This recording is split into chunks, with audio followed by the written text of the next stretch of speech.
Your attention, please, ladies and gentlemen. You're watching Yes. Today, I consider myself the luckiest man on the face of the earth. When you look around, wouldn't you consider it privilege to associate yourself with such a fine-looking man as is standing in uniform in this ballpark today? That I might have been given a bad break, but I've got an awful lot to live for.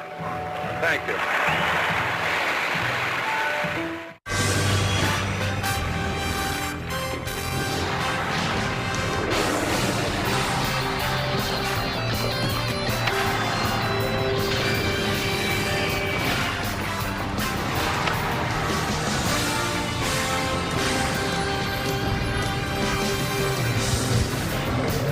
Around Major League Baseball, it is Lou Gehrig Day, where the entire sport celebrates the life and extraordinary career of Lou Gehrig. June 2nd was the day he played first base for the first time in the famous 2,130-game streak. And today, we honor the memory of the Iron Horse. And it is time for baseball. As the Yes Network presents New York Yankees baseball, it's the Yankees against the Cleveland Guardians in the first game of a three-game set from Yankee Stadium in the Bronx. Hi, everybody, and welcome to Yankees baseball. Along with Paul O'Neill, I'm Michael Kay. Yankees just had a great road trip. They won 5 out of 6 games, but when they get home, they get a little bad news. Aaron Judge is not in the lineup for the first time this year. He has a bone bruise in the upper right rib area.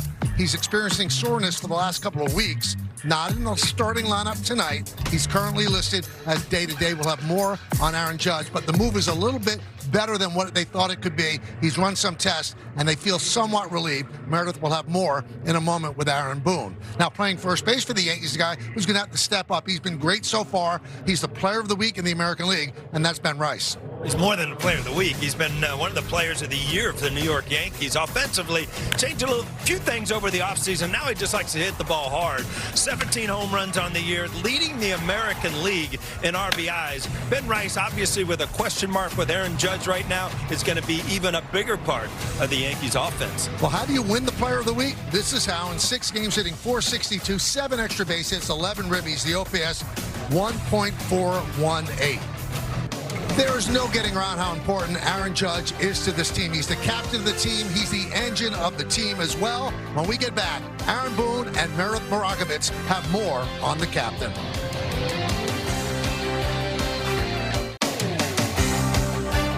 Welcome back to the Bronx for Yankees baseball on Yes, as the Yankees welcome the Cleveland Guardians for the first of a 3-game series. Hey everyone, I'm Meredith Marakovitz. As Michael Kay already mentioned, when you look at tonight's Yankees lineup, there is one name that is noticeably absent, and it is that of Aaron Judge. Aaron Boone said earlier today that he felt like Judge just didn't look quite right in the batter's box in Sacramento. That prompted him to go up to Judge and ask if anything was bothering him. Judge responded that his shoulder was a little bit sore. That led to some imaging yesterday, which revealed a bone bruise. Here's Aaron Boone with a little more insight from earlier today. We think overall good news, showing a bone bruise. He's going to meet with the doctor tonight. So hopefully it's a day-to-day situation. Could be a few days, could be longer. I don't know for sure, kind of based on how he's feeling day by day. But, hopefully we avoided something serious. But we'll have an idea, more when he meets with the doctor and then as the next couple days unfold. It's a bone bruise of his shoulder? It's more, I think, in the rib. Okay, I was going to say, but that seems kind of weird. affecting his shoulder, like Understood. just more swinging. So as Yankee land holds their breath that it is good news from the doctor on Aaron Judge, it is going to be Jose Caballero out there in right field tonight. Plenty more to come here on the Yes Network. When we get back, Cam Schlittler gets the ball. First pitch next on Yes. Yankees baseball on Yes is brought to you in part by Tunnel to Towers. Donate $11 a month and amplify your impact with a car or land donation. Go to T2T.org. By Optimum Fiber, famously fast fiber internet. And by Nissan, hop into a Nissan Rogue and hit the road to adventure. Shop NissanUSA.com. Mentioned Lou Gehrig Day around Major League Baseball. And June 2nd holds a lot of import when it comes to Lou Gehrig, because this was the first day he played first base. He had pinch hit the day before, so this was the second straight of 2,130 consecutive games. And also on this day in 1941 is the day that Lou Gehrig passed away. So we will have a lot to do and talk about when it comes to the Iron Horse as we move along. Cam Schlittler is taking his warm-up tosses out there on the stadium mound. Yankees just came back from a week-long road trip where they did quite well, so they send out Schlittler against the Guardians. This is the Guardians starting lineup. The youngster Pizzana leads off. He plays second. Then the veteran Ramirez bats second and plays third. Then it's DeLauder, Manzano, Martinez, Schneemann. Bottom third of the order, Kwan, Bailey, and Rocchio. Schlittler is 13 starts, 7-2, 1.50 ERA. All the numbers are great. So let's check out the Nissan Pitcher Scatter Report. Yeah, numbers don't lie, Michael. AL leader, best in the American League with a 1.5 ERA. Opponents only hitting 185 against him on the year. A 12-pack, 3 runs or fewer in all 12 of his starts, and bringing heat, and he does. His four-seamer averages almost 98 miles an hour, and the Guardians have had all kind of trouble catching up to anybody with high velocity, only hitting 219 on the year. So see how this plays out. Let's take a look at the defense for the Yankees, brought to you by your local Tri-State Genesis retailer. I'm going to take a closer look at Jose Caballero out in right field. He's the Car Shield Defensive Player Profile. This is his first start in right field this season, 22nd of his career. One of the values of Caballero is he plays all over the place and really plays well all over the place, Paul. Yeah, I mean, you really you don't hesitate to put him in any position. Obviously, he adds a lot of energy to the lineup, and you just want to keep him in the lineup as much as you can. Notice he didn't have the war paint on tonight on his face. No, he took it off for the outfield. So we'll start it off with Travis Bazzana, 23 years old, made his Major League debut on April 28th. He's gotten off to a very, very good start, hitting .294, 3 home runs, and 11 runs batted in. He's ready. Schlittler's ready. And let's do it. Here in the Bronx, first pitch, a strike. We're underway. Chris Siegel behind the plate. Laz Diaz at first. James Jean is at second. And Eric Backus is the third base ump.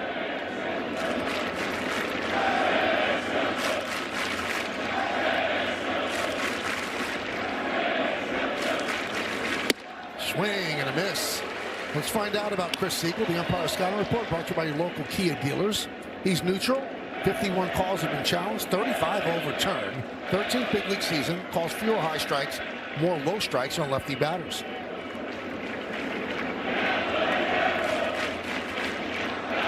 The 0-2. High pop-up. Chisholm and Volpe. Volpe will make the call on the catch. One down here in the first. We talked about the high velocity. We saw 3 fastballs there. Lozano just not able to catch up. And this guy is one guy that will catch up to the fastball. Ramirez, we've been saying that for a long time. Coming into Yankee Stadium, I think 13 years he's been in the major leagues.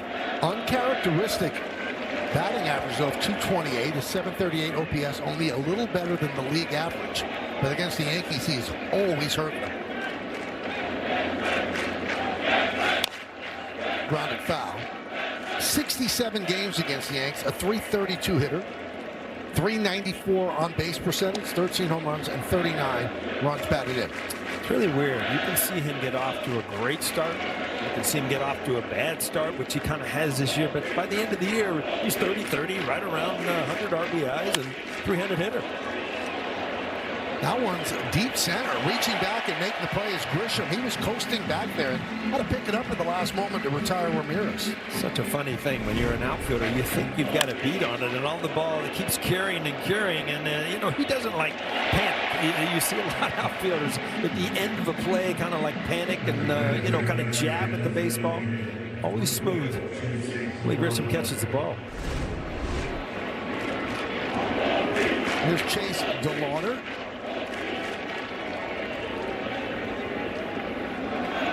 8 for his last 22. 24 years old. Now, he's one of the few that made his big league debut in the playoffs last year. He was 1 for 4 in 2 games in the wild card series, lost to the Tigers. Started the season with 4 home runs in his first 3 games. He's settled down just a bit, but 7 homers and 32 runs batted in. You can only imagine, you're nervous as it is to break into the major leagues, but all of a sudden you break into in the playoffs. I mean, it's like another level. There's no easing in. Yankees have one of those on their team. Ryan Weathers did it with the Marlins.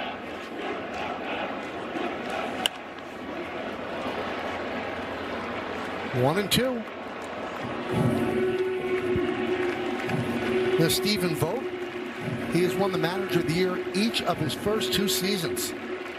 And he's got the Guardians in first place in the Central again.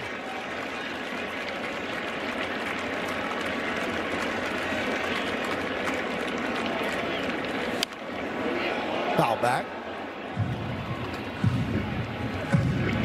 Working out of the windup, Schlittler really rocks you to sleep. He really takes his time when he starts the leg moving, and then all of a sudden it's 97, 98, 99. Yeah, there's really no jumping or coming at it or overthrowing. It's just everything is in sync.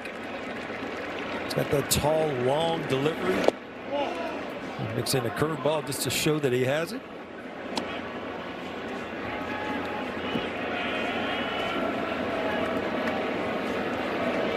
Beautiful day here in New York City. Just picture perfect. I was just going to say, this is the way baseball is supposed to be played, huh?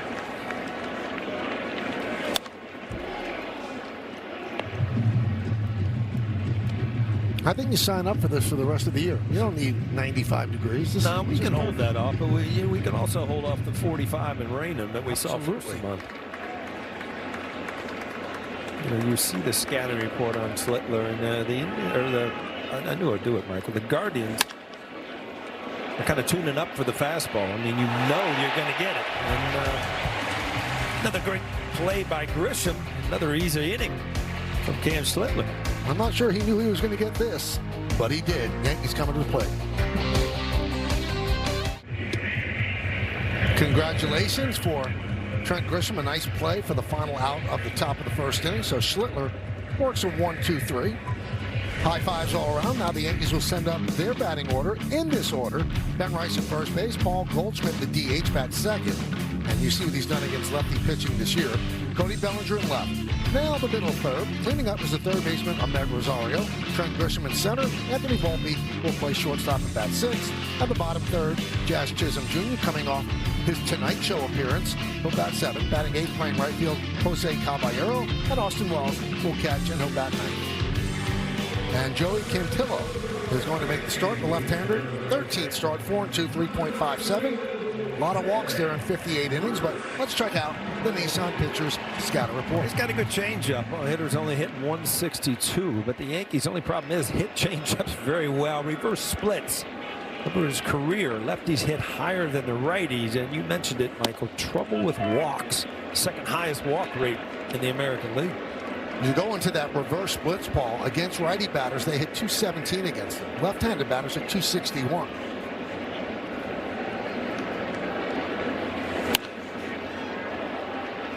Now this year against lefties, Ben Rice is at 305. He's done quite well, and we know that Bellinger is the best in baseball lefty on lefty. Now Rice in the initial lineup was the DH, and Goldschmidt played first, and then they changed it. We have not heard the reason why. You need a reason, Michael, because you had to change your lineup card. I don't need a reason. You need a reason. Well, I need a reason because Goldschmidt is a superior first baseman, defensive. How about maybe he's played 10 games in a row and you just want to get Ben Rice out of the field? Maybe that could be it. That's the kind of reasoning I like. And here's Paul Goldschmidt, the DH. Last 21 games hitting .306.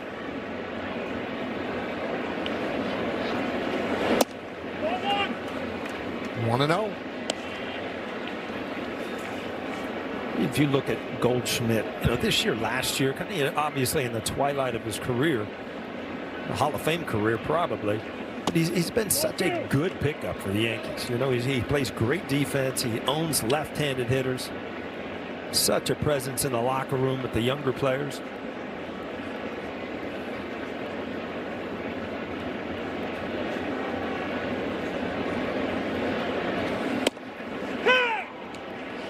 And during the road trip, Aaron Boone was talking about how he's actually a mentor for Ben Rice. Ben Rice follows him around, how to play, how to prepare, things like that. And Ben Rice essentially took first base. Called paying it forward. Right field on the run, Martinez, and he's not going to get there. It's a fair ball. And then it bounces into the seats for a double. The first base ump last, he has initially put up the foul ball sign and then quickly moved toward a fair ball. His hands got straight up in the air, and that means foul. Is that kind of the unknown when they're straight up in the air? I could still go either way here. Let's take a look here. I mean, not a lot of room, obviously. It looks like it just caught the right side of the chalk. Yeah, it left a little divot there on the chalk line.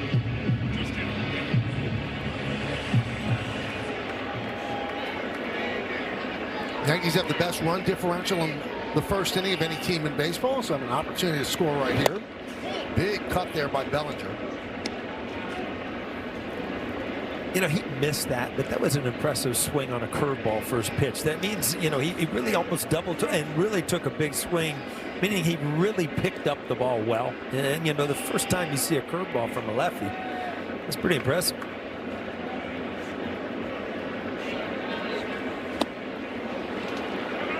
Check out the Guardians defense, brought to you by your local Tri-State Genesis retailers. Quan, Schneemann, and Martinez left to right in the outfield. Ramirez, Rocchio, Bazana, and Manzardo. Patrick Bailey, he's one of the better defenders behind the plate. He's won 2 straight Gold Gloves. Those were the Giants. And Chase DeLauder is the DH. So Bellinger overall hitting .271, but here at Yankee Stadium, 100 points better. He's .371 here in the Bronx, 198 on the road. Yeah, really comfortable here. And this is a situation with 2 strikes where he usually starts going to the left side of the field, keeping that shoulder in against lefties. Grounds that one to second. And moving to third is Goldschmidt with 2 outs.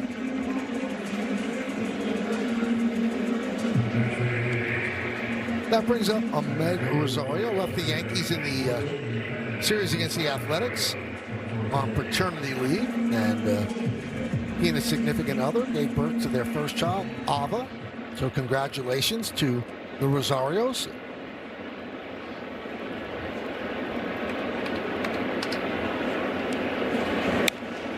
Who loves to hit against lefties. Play FanDuel's Daily Dingle for free every day for a chance at a profit boost if your selected player hits a home run. Here are the featured home run odds for today's players. Ben Rice is plus 500. The guy at the plate, Ahmed Rosario, is plus 460.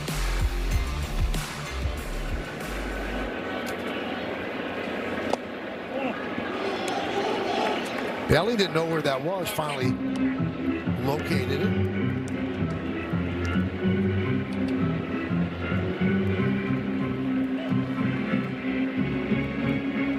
Kind of a shocking pickup by the Guardians getting Bailey. Shocking also that the Giants would give up on him. Again, 2 straight Gold Gloves. But he wasn't hitting, and they decided to make that deal. The defense is always important as a catcher, but there does come a point in time where the offense has to step up and be part of a lineup. Hitting 147, I think, coming into the game.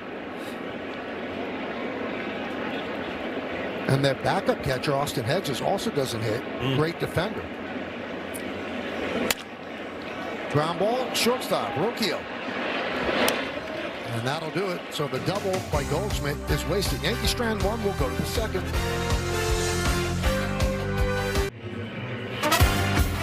Yankees baseball on Yes is brought to you in part by Delta, the official airline of the New York Yankees. Delta, keep climbing. Cal Manzardo will lead off. Manzardo, Martinez, and Schneemann against Cam Slitler.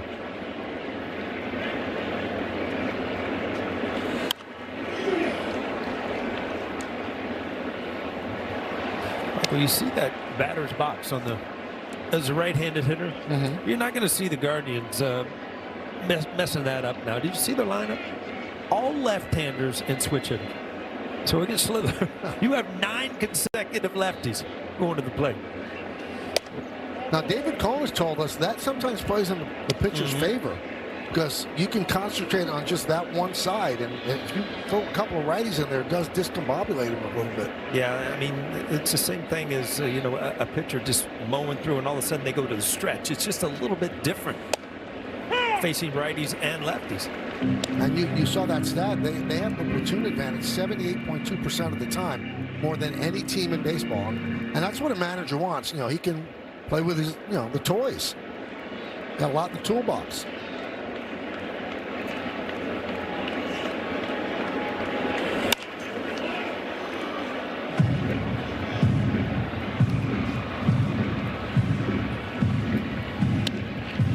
Gonzalo's been a little better over the last couple of weeks, but still a down year after a good season last year.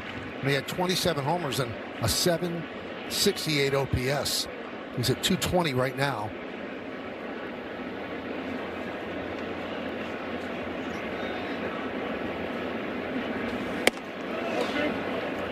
Paul mentioned this earlier. Cleveland against 95 or more per hour fastballs. They had 219. 23rd. They slug 328. That's 26th. And they strike out 22.7% of the time. That's middle of the pack. There's a strikeout. The first for Schlittler. If you really break down all their numbers, Michael, and as you'd watch Schlittler's first strikeout upstairs, kind of a two-seamer running away, but gets by him. They really don't stick out in any category. They catch the ball somewhat. Their starting pitcher's above average. They have a really, great closer in Smith. But they offensively are not great. Defensively, okay, but they know how to compete. They know how to win. Angel Martinez fouls off the first pitch. Well, they scored just a smidge over 4 runs per game. That's 21st in baseball. Batting average 232. That's 25th. They do get on baseball. They get on base at a 320 clip. That's 12th. They slug at 371. That's 27th. And they don't hit that many home runs. Check swing, slow roller. Schlittler fields. Goes low. And Rice picks it. The second out. It seems like such an easy play for a pitcher, but you're used to throwing off the mound, and all of a sudden, you're not in a windup, and you see this a lot.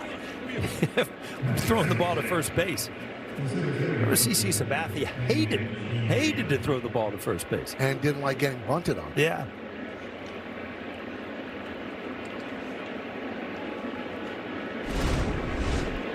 So here's Daniel Schneemann.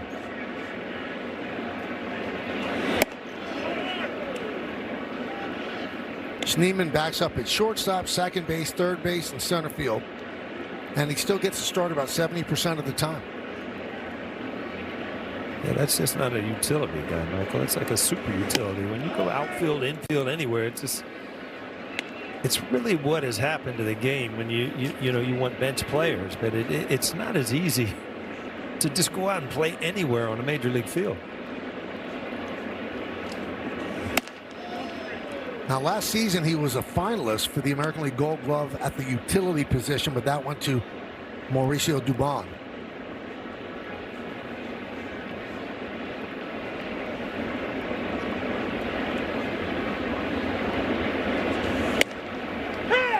Poured in a fastball on 3-0.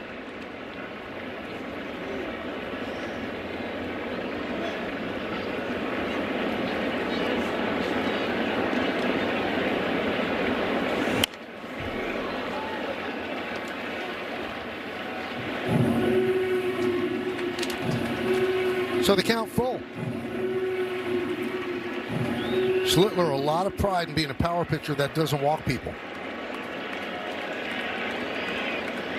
Top of the second inning here in the Bronx.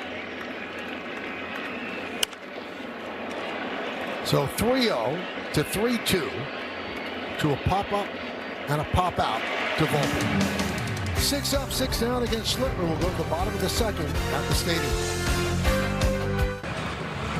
Welcome back. It's time for tonight's injury report, brought to you by Montefiore Einstein, the official hospital of the New York Yankees. You see Aaron Judge in the dugout, an unfamiliar spot for him. He is usually in that starting lineup, but that was not the case tonight. He's been dealing with some shoulder soreness that prompted him to get some imaging yesterday. It came back and revealed a bone bruise in the upper rib area. Right now, the Yankees are optimistic that he is going to avoid the injured list. Aaron Boone calling it a day-to-day situation, but he was scheduled to see the team doctor today. We should have more information in the postgame, Michael, but it goes without saying that is a guy they do not want to lose for any length of time. Well, we've seen Meredith when he's out of the lineup for an extended period.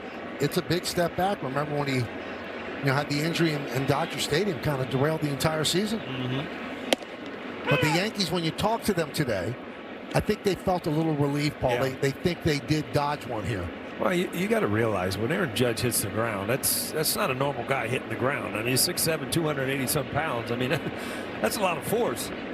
And guys, it was actually some of the at-bats in Sacramento that had Aaron Boone going over to Aaron Judge and asking him, is everything okay? He said something just didn't look right to him when he was in the batter's box. Judge said to Boone that it had bothered him swinging, but it did not affect his throwing, so that's something to keep in mind. But Boone went over to Judge, and that's how the whole imaging happened yesterday, them saying you need to go get this checked out.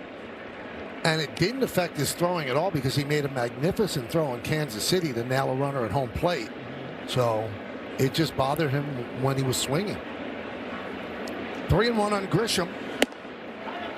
And there's ball 4.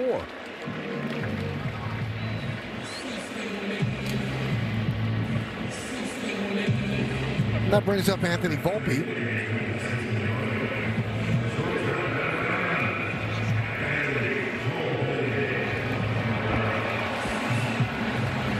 In that 13-run third inning on Sunday, Volpe was 2 for 2. A couple of stolen bases, 2 runs scored. That was in 1 inning. And he was on deck for his third at bat when the 18th player, which was Grisham, made an out. Still to this day, I don't know that it'll ever happen again. The 2 grand slams in 1 inning off the same pitcher with the Dodgers. Who am I thinking of, Michael? Come on. Was that Tatis Jr.? Yeah. No, not Tatis Sr. It's a senior. Yeah. 2 grand slams in an inning. Yeah, you would think they would have changed pitchers. And it was Chan-Ho Park.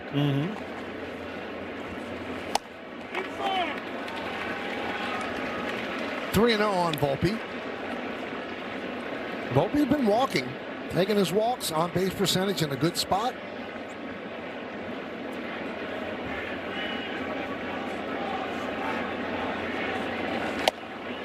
And a strike.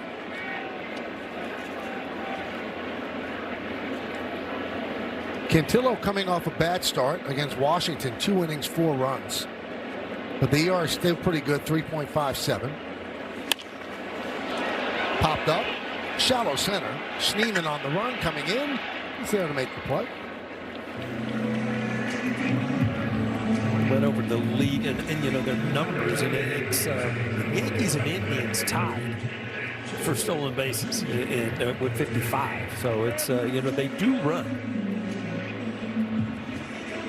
Now Bailey catches 30.6% of base stealers,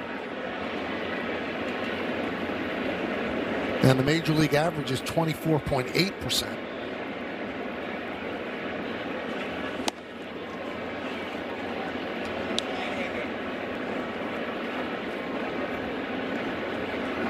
So Chisholm had some late night exposure yesterday on the Tonight Show with Jimmy Fallon. Said the Yankees were going to win the World Series.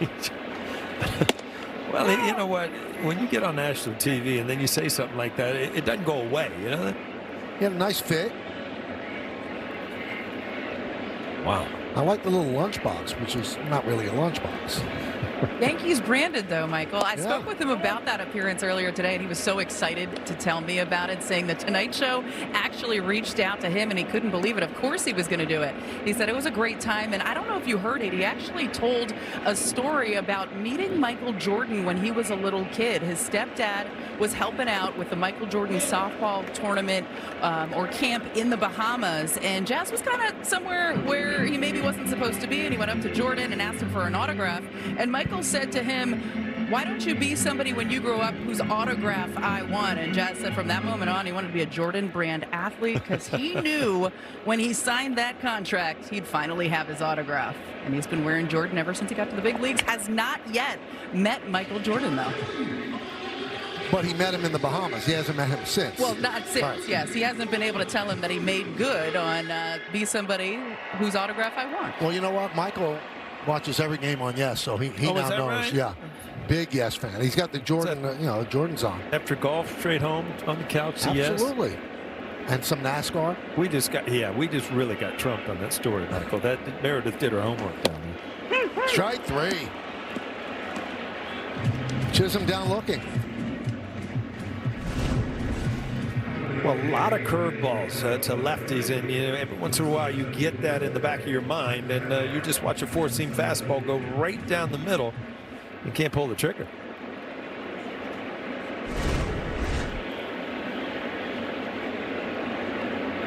Here's Caballero.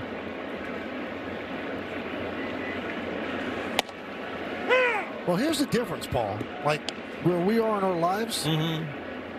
I was in bed before the Tonight Show last night. Meredith was about to go out, and she watched the entire Tonight Show and then went out. So there's a big difference. It is kind of sad that when you talk about the Tonight Show, it used to be our like a happy zone. Absolutely. Now Now it's our REM zone. yeah, you just you wake up and you just missed it. I was snug as a bug in a rug. I watched it this morning. Okay. I was asleep at 8 p.m. You know me, Michael. Right, we'll go with that. Grisham leads off first. And a strike. 0-2. Oh, it's being challenged by Caballero. T-Mobile ABS challenge. The pitch is a strike. New York has one challenge remaining. I don't think I've ever seen that. How about you ever look back and Bailey was saying, yeah, it was a strike. I've never seen a hitter ask a catcher after he challenged. Also, when he got back to the dugout, Paul, he probably heard you say he didn't have The war eye paint. black on. He put it on. Swing and a miss. And Caballero down on strikes. Yankee strand one will go to the third. It's time for a little segment that we like to call How about that? It's about Lou Gehrig. Upon stepping away from baseball, his number 4 became the first jersey number retired by a major league team. After baseball, he was appointed to the New York City Parole Board by Mayor LaGuardia, where he worked with troubled youth, and he was reportedly born at a staggering 14 pounds. Right, Mel? I mean, how about that with a 14-pounder? Now, there is a tie-in here. Amazingly enough, we always have the segment, How About That, which was, Mel Allen. Mel Allen began broadcasting for the Yankees in 1939, and that was the final year that Lou Gehrig played. It's all tying in together, Michael. I just looked up on the scoreboard, and we were going through the Lou Gehrig stuff, and today, it's Lou Gehrig's Day, one lucky fan wins one of the prestigious watches that Oris put out. And as lucky as we are, Michael, they came up to the booth and presented us with a couple. I mean, what a unbelievable gift. Yeah, they 15 managers tonight are wearing that watch, the Lou Gehrig inspired watch, and Aaron Boone, I believe, has it on as well. Only what, 2130? 2130, the consecutive game number. And there he does have that watch. It's a beautiful watch.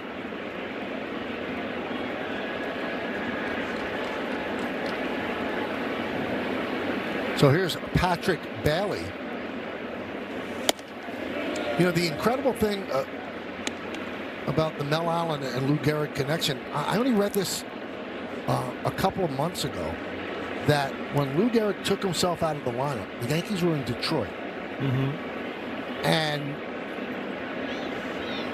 Mel Allen reportedly went on a long walk around the city of Detroit with Lou Gehrig. And I never knew that, or I would have asked Mel Allen while he was still around. What did you guys talk about? Yeah. Because he knew that he had this terrible disease to take himself out of a game. But the voice of the Yankees, Mel Allen, walked around Detroit with him. Patrick Bailey hits one deep to right center field. Who's going to get that? no one. And it caroms out and played there by Grisham. Bailey's going for 3. And he's going to make it with a triple. Yeah, but the route that Grisham and not being able to get to it, a really good read by Bailey, who's got some pop. I mean, he only has a couple home runs, but this ball just kind of spins right in the middle. It looks like he thought he got it, but didn't even hit to the wall. But Grisham kind of playing shallow over towards left, and then you get a ricochet back. Caballero there, but not able to get to the ball. And it's just a good read by Bailey. He can sneak into third.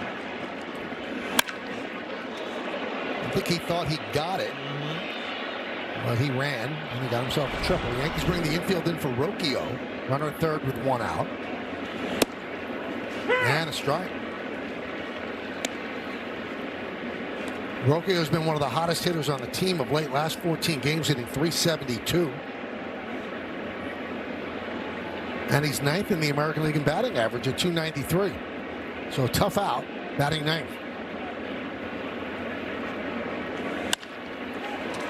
It's deep enough to get a run in all likelihood. Grisham will make the catch. Tagging is Bailey. The throw comes into Volpe. So it's a sac fly for Rocchio. His 28th ribby of the year. It's 1-0 Guardians. Well, this is what the Guardians do. You know, you get a hit here, move them over, you get to that extra base, you get a sac fly. Again, not a ton of home runs, not even a lot of runs scored as a team, but take advantage of the opportunities you do have and try to get Smith in the bullpen late in the game to close it out. Yeah, Cade Smith 17 for 17 in save opportunities. His last 17 he's converted. Here's Bazzana. Off the glove of Wells. Guardians had a good May. They were 16-16 through the end of April, and in the month of May, 18-11.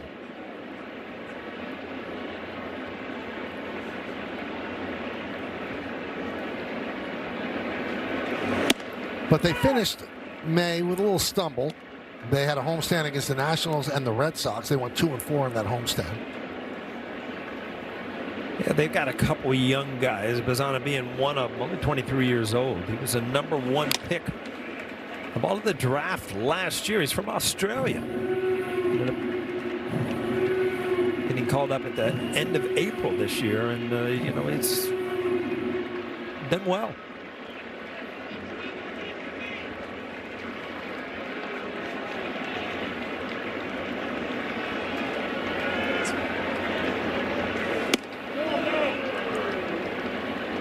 Talk about a long road trip after a season of travel, going back to Australia. Yeah. My wife keeps telling me she wants to go to Australia or New Zealand. I'm like, how are we going to get there? I do too, but I don't want to take that flight. They don't make rockets. I can't sit on a plane for that long. That one into left center. Bellinger is there. And that'll do it. The Guardians score 1. They lead 1-0. How about that indeed? Now about that? First broadcasted when Lou Gehrig was the captain, and finished broadcasting when Don Mattingly was the captain. Welcome back. Austin Wells leading off here in the bottom of the third. Michael, as you mentioned last inning, today is Lou Gehrig Day throughout Major League Baseball, where MLB honors the life of Lou and raises awareness in the fight against ALS. And this was Ryan Weathers walking into the ballpark today wearing Tim Shaw's Titans jersey. Shaw was a linebacker playing 6 years in the NFL before he was diagnosed with ALS in 2014. Since then, he has founded T. Shaw Strong Foundation to help continue to raise awareness in the fight against ALS and also funds. Michael, how cool is that? Players around Major League Baseball with Tennessee roots are coming into the ballpark wearing that jersey. That's terrific. Really great job by Ryan Weathers. Austin Wells with a high pop up to the right side. Bazzana makes the play to retire Wells.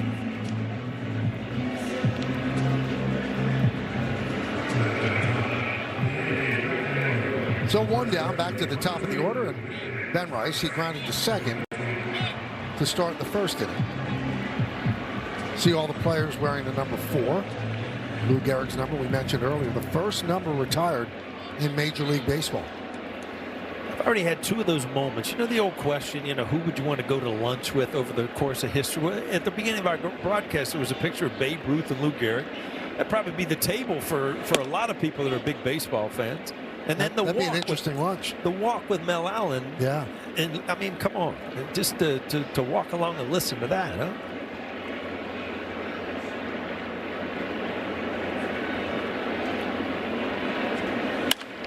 There's a rocket to the left of dead center field as Rice picks up a single with one out. You know, you're watching Ben Rice just become an overall great hitter. I mean, his adjustment right here, just picking up a breaking ball, waiting, and then just smoking it the other way. Instead of just going up there and looking to yank everything out of Yankee Stadium, no, he is becoming an all-around great hitter. And you talked about the averages that he has put up against left-handed pitchers, and that's the reason for it. Inside to Goldschmidt. And that's The going to be catcher is challenging the ball call. ABS by T-Mobile. Let's check it out. Game talking to himself. Come on. Pitch of the ball. Cleveland You has probably one start challenge feeling a little remaining. pressure as a catcher, huh? Absolutely. So both teams now are down to just one challenge.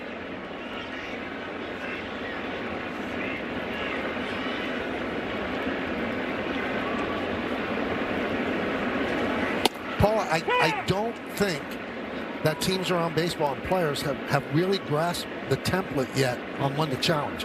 Why would you challenge in the third inning on the first pitch? I know 0-1, 1-0 is a big deal, but you know it was close. Why risk that challenge? The only thing that I can think of that it has to happen so quick. You have to tap your helmet so quick that you really don't give it a lot of thought. You just think about, and you're right. Then if you process, you're like, why did I just do that? I might need it in the ninth. Same thing, you know, not to pick on Patrick Bella.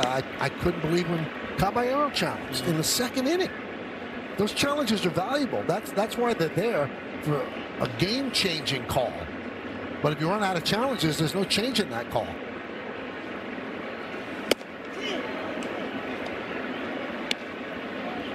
So the Bailey one was close. The Caballero one, a lot of the ball was in the strike zone. And as you said, he looked back at Bailey and Bailey, no, that was a strike. Yeah.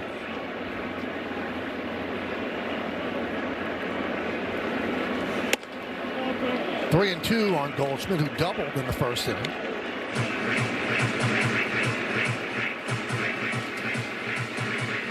Well, Rice only a couple stolen bases on the year. But do you put him in motion 3-2, hoping that Goldschmidt will put it in play? He put it in play deep to left field. Kwan back, turning, looking, see ya. A two-run home run for Goldschmidt, his seventh of the year, and the Yankees have a 2-1 lead.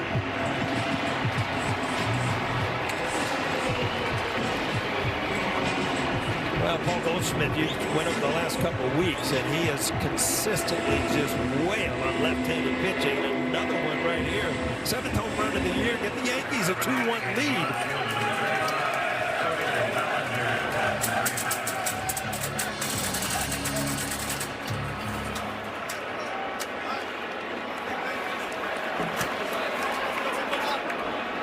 Now, we talked about Goldschmidt, Paul.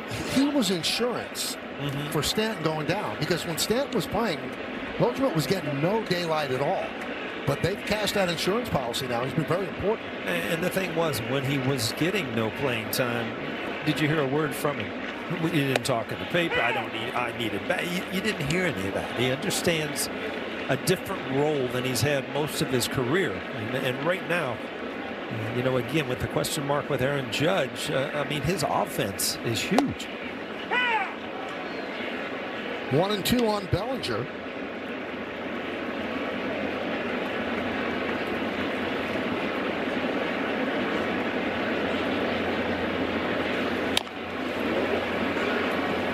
Bellinger grounded to second. That was in the first. A little four-seam fastball. And right before he gets to Bailey's glove, yeah, it hits the barrel of the bat. A couple points on the board.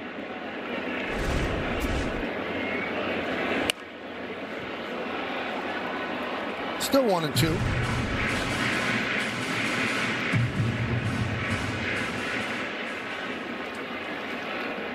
Right then, when you know it's going, Mike, what a great feeling. I do miss it. There's some things in the game you miss. That's one of them. I bet.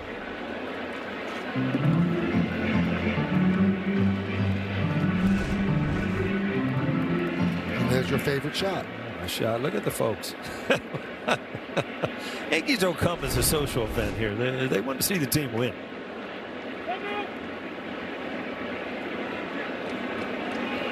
Remember, that was Buck Showalter's line. People don't come to see the Yankees play. They come to see the Yankees win. 1-2. Popped up, left side. Long run for Ramirez. He's going to get there. It's on the screen anyway. You know, that same thing you told me, I think it was last homestand or something. I think somebody from Boston said it, and I think the mentality is exactly the same with the Yankees. They expect to win 100. They fans expect you to win 100 games a year and go to the World Series, which is there's nothing wrong with that. But they can't put up with the other 62 that you got to lose to win the 100. I think it was Lou Merlone who said that. And I walked up to him at Fenway Park and said, that's one of the greatest lines I've ever heard. He said, it's true. He said, fans just don't get it. You're going to lose 62 games, even if you're great teams. That's right. 1-2. Served into left field. Kwan coming on. They're playing on the hot. Kwan's an outstanding defender out there. And that one fell in front of him, so a base hit for Bellinger. Yeah, if you watch Bellinger's first at bat, he did finally get the fastball, and he rolled over. So he makes an adjustment, and I'm going to stay inside this with 2 strikes, and I'll just flare it out to left field. That's why he is so good against lefty. And we're talking about a gold glove out in left field in Kwan, just to dunk it in front of him. 4 years in a row he's been in the league, won the Gold Glove. Big cut by Rosario.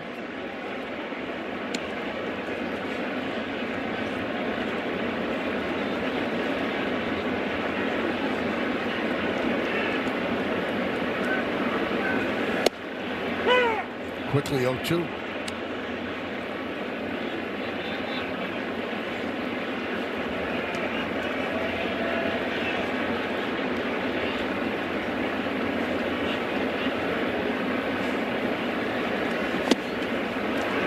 Swing and a miss.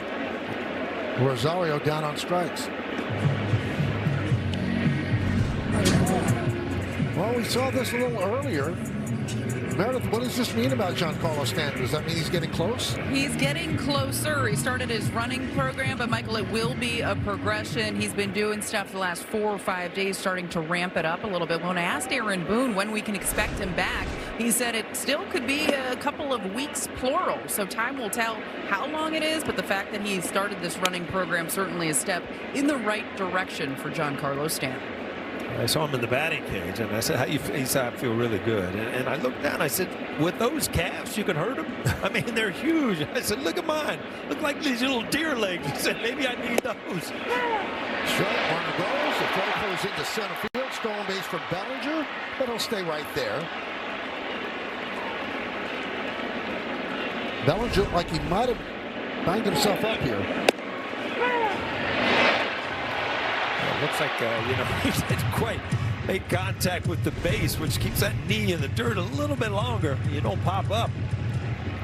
You know, I was just talking about having a conversation with Stanton. You just walk away from some people just like such a nice guy. He just says the right stuff. You feel bad that, his body will not allow him to get that 162 in. Now, did you compare calves, or he just took your word for it? I pulled my jeans up, which I can because I don't have any calves, but it's just like, really? I told him, you know what? Back in the Michael Jordan had no calves, and he did all right. All right.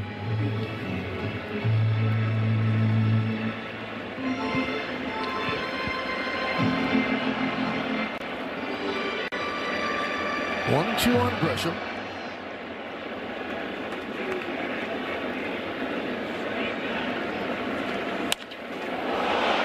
High fly ball.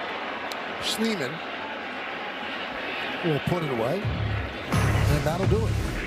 But the Yankees scored 2 runs on this one swing. A 4-seam fastball goes the other way into the left field seats, and when it lands, it's 2-1 Yanks. Jose Ramirez leads off the 4th inning. It's time for some straight talk stats. Ramirez, 2nd franchise history home runs, 1st extra base hit, 2nd stolen bases, 1st in games. Pretty amazing. The 1st in home runs is Jim Thome. He's in the Hall of Fame. Jose Ramirez is headed to the Hall of Fame. What a if you look at all those numbers, the seconds, they're all reachable. I mean, he just signed another extension, another 7 years they put. I mean, he's been in the game so long, 13 years, but only 33 years old. So, he could be the all-time leader in most offensive categories for the Guardians when he finishes. He is a guy who has signed undervalue extensions just to stay here. He doesn't want to play anywhere else. And before he signed this previous extension, they were trading him. And then he said, let's get something done. And he did something that the Guardians could absorb with their payroll limitations. And then they signed him to another extension, as Paul said.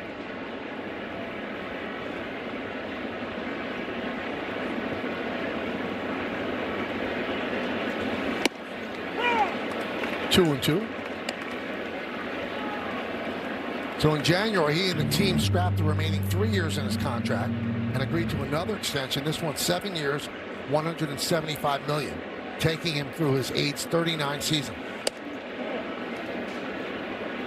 So 7 years, 175. That's a nice contract. But a player like Jose Ramirez, constant MVP candidate, would get more if he went on the open market. Yeah, you're talking about the MVP, right? 6 times. 6 times he's been in the top 5. And, he plays in a smaller market. You just don't hear about him as much, right? That one's wrapped to right field, up against the wall, playing it out there is Caballero. Spins and fires in, but Ramirez with a leadoff double. It's time for the Mohegan Sun Team Scout Report on the Guardians. Well, I can't drive 55. Remember that song, Michael? Sure. Cleveland and the Yankees have the most stolen bases in the American League. They are tied at 55. And riding with the rookies, you saw Lozana leads off, and DeLauer, he's hits third. So they're really got a lot of stock on a couple #1 draft club. And the big thing is Cade. You got to get to Cade, the closer. Leading baseball with 20 saves, and you mentioned it, Mike, 17 consecutive last time out.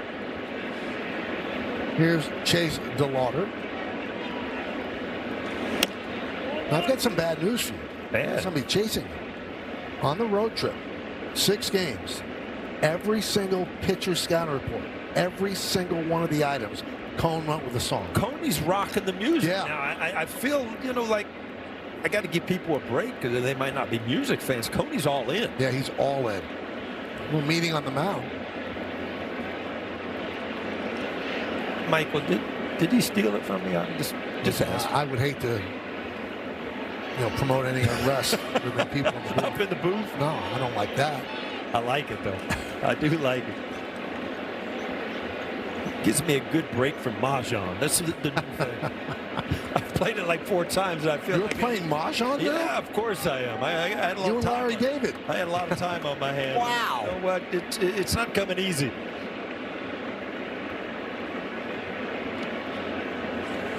You never cease to amaze me. You're flipping tiles now. Well, I had my first Mahjong the other day, and I flipped the whole thing over just to show. Really? Yeah, that's right. That's kind of like the Gatorade. Cartwheels of on the table, everything.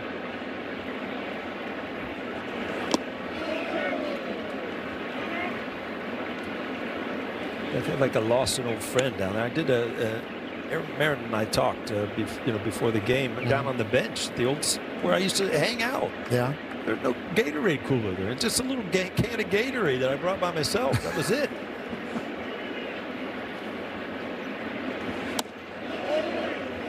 Three and 1 on DeLauder. There's your old buddy. See, that's in the middle of the dugout. Now you can't perform in the middle of the dugout. You got to hide down in the corner.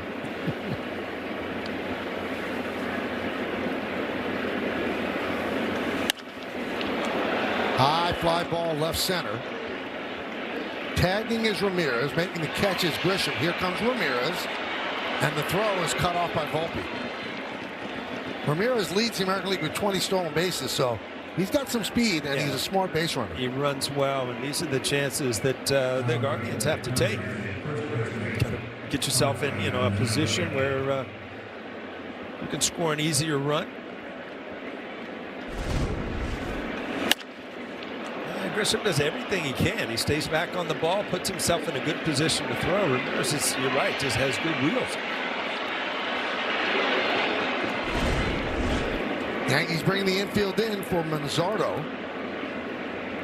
First run they scored was on a sac fly by Rocchio. And that's going to be a second run. Caballero backs up. It's going to be more than a run. It's going to be 2 runs. A 2-run home run by Manzardo. And Cleveland leads 3-2. Well, looking to get the ball in the air. He got a ball kind of, it looked like a cutter, kind of down and in, and that's exactly what a lefty's looking for. I was trying to figure out the read. Caballero, he looked like he had a beat on it, and it was like his hand rose up.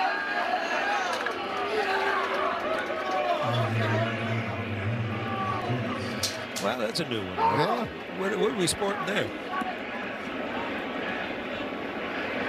You got a Viking helmet? No idea.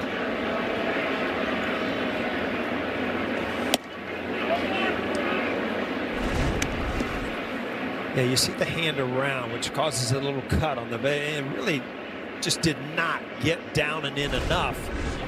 Lefties just love the ball down and in unless it's, you know, at that back foot. But he was able to elevate it and shoot it into the short porch out there. So odd to see Schlittler give up 3 runs. Ties his season high. He's done it 3 times, but he came in with a 1.50 ERA. It's up to 1.79.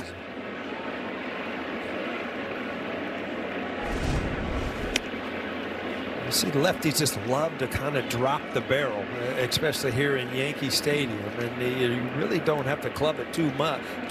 Just to put the bat on the ball. You see, he went from that cutter, which he gave up the home run, and he got a swing and a miss, and then he just went to another one with the curveball. Kind of the same spin, but a much bigger break.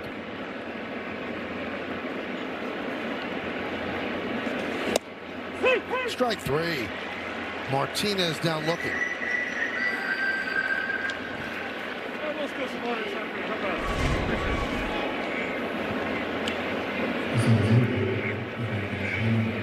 Manzardo again, and you know, when you watched him in the dugout talking, you could tell somebody asked what it was. He said, yeah, fastball. You know what?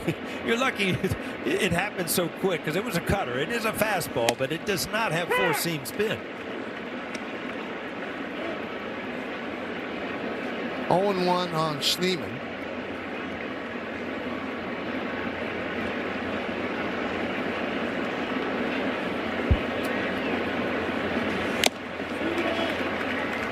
That's the fastest pitch he's thrown tonight, 99 miles an hour.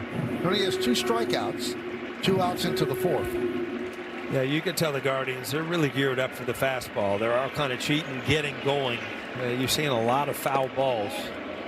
And you know, you've seen all of a sudden Schlittler starting to mix in breaking balls because, you know, they're kind of tuning it up early to get to that fastball.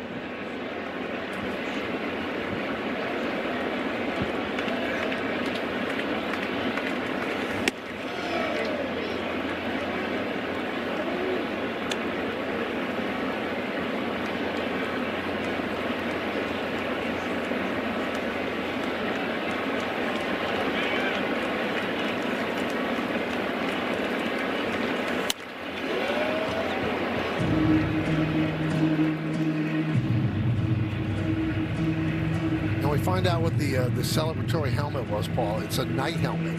Team went to a medieval times in Scottsdale in spring training, dressed up like knights and wizards. Oh. Swing and a miss. Schneemann down on strikes. 2-run home run by Manzardo, and the Guardians lead 3-2. Well, let's check out one of today's player props brought to you by Bet365, where winning is everything. Anthony Volpe will lead off, and if he hits a home run or more, it's plus 700.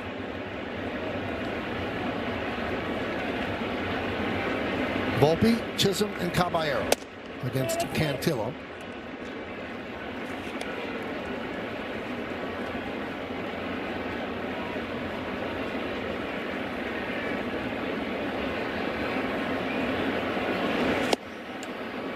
One. There's that good changeup we talked about in the scouting report. Hit was below 170 coming into the game, but Yankees usually good breaking ball off-speed hitting team.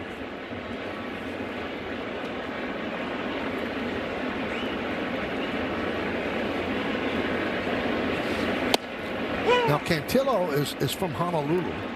His The dad is batter from is Long challenging the Island. strike call. That's being challenged by Volpe, so this could be it for the Yankees if he challenges wrong. The pitch is a ball. Challenge New York right. has one challenge remaining.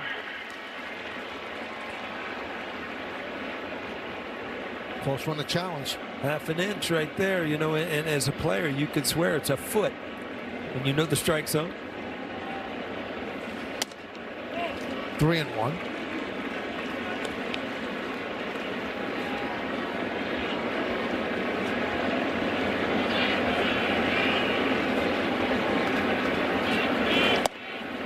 Strike. Well, we mentioned Cantillo's dad is from Long Island, and from this bit of information, it would seem to be his dad was a Yankee fan. He named his son his first name after Joe DiMaggio. Swing and a miss on the change. Volpe down on strikes.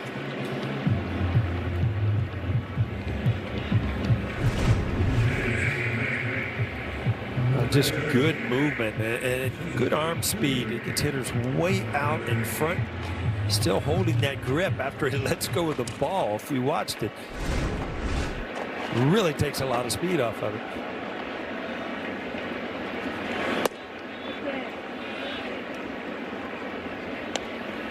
He calls it his Vulcan grip. Fingers are kind of separated. The Yankees are hitting .405. They're slugging .405 against changeups this season. Third best in the majors. Kansas City's first, Washington second. You have seen some really good swings from the Yankee left-handed hitters, especially on that breaking ball, which again just means you're picking up that pitch extremely well from Cantillo.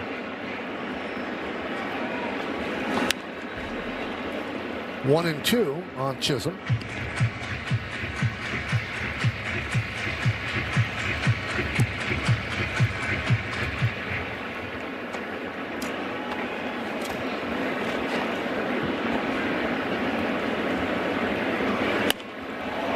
Deep to right field. Does it stay fair?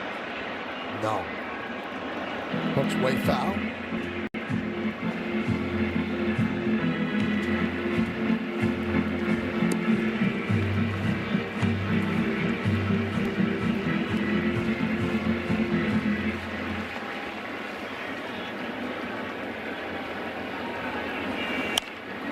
Tap slowly. It's going to be a base hit.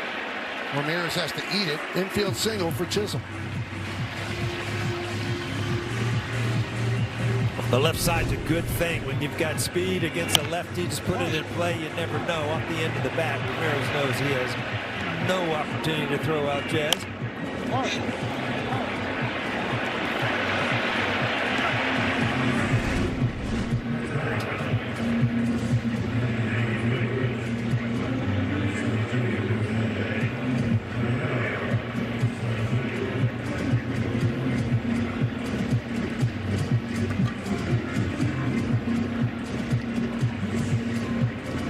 Caballero could have been alerting Siegel to the fact pitcher has to address me with 8 seconds.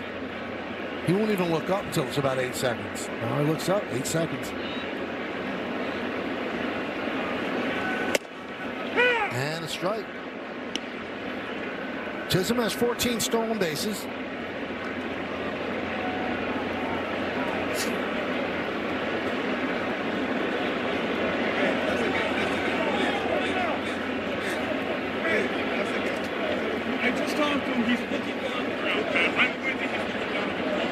And this is what it's about. We're good. That's a ball good. That's a ball good. And there's no weapon in it. There's no weapon in it. He's one out of the air.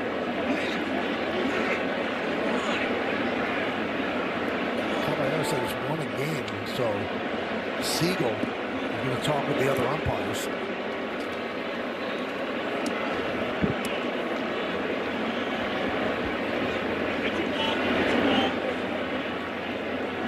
That's a pitch clock violation on the pitcher. That's a ball. Well, Caballero got what he wanted. Siegel seems angry.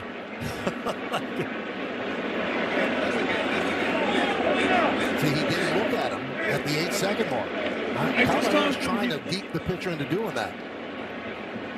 So he gets a free ball. The second time he did it, Caballero saying the second time it's a ball.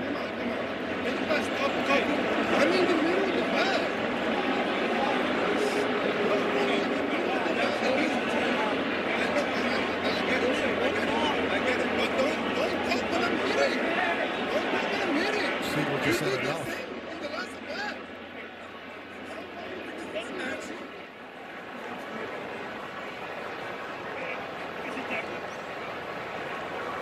If anything, what Caballero's doing is rattling the pitcher, annoying him at least. He's confusing us and rattling the pitcher. Mm-hmm.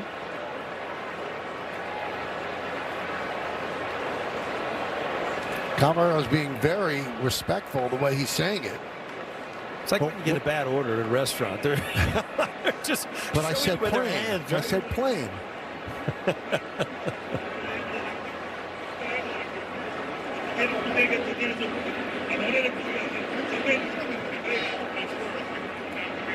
The best thing that you can say about Caballero, if he's on your team, you love him. Yeah. And if he's not on your team, you don't love him. He might have issues. Yeah.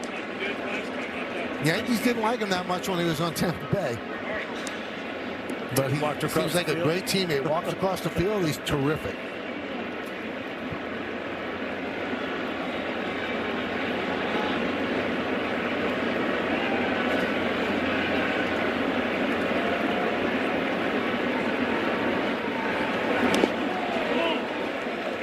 Shows bunt, pulls it back, 2-1.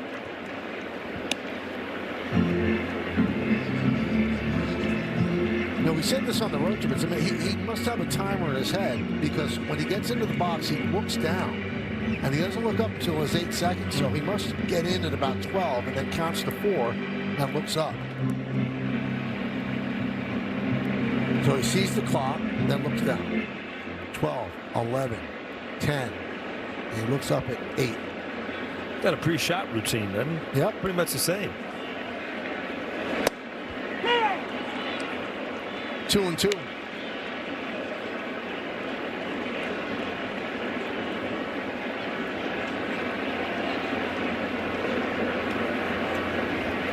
Austin Wells on deck. Runner on first. 1 man out. 3-2 Guardians. Bottom of the 4th.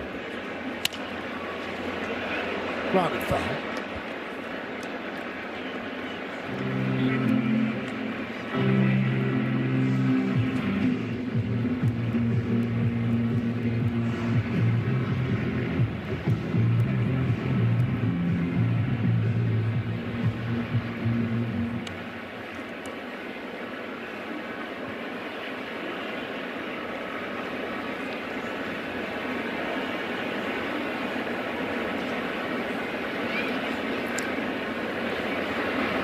Two. 3-2. So do they send Jazz?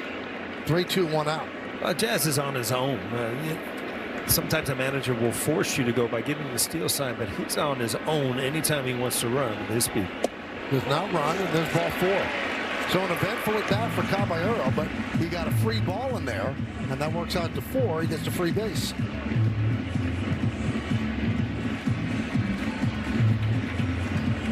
So you might not like it, but it's effective. Worked that time, huh?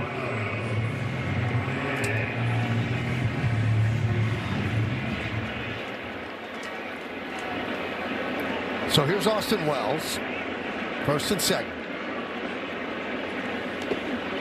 Both players on the bases for the Yankees have 14 stolen bases apiece.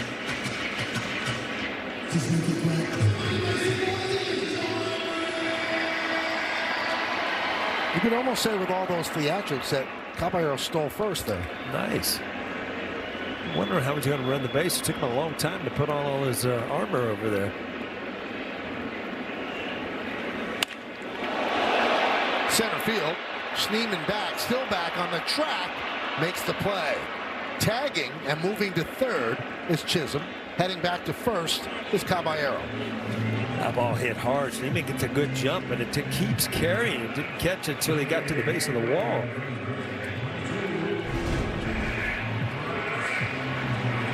Take a little look, then you feel that hard dirt under your feet, and you know you're running out of room when you hit that warning track.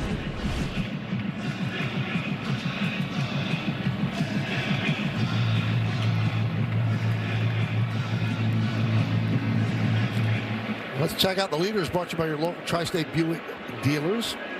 So Ben Rice, there's where he ranks in the American League in all the important offensive categories.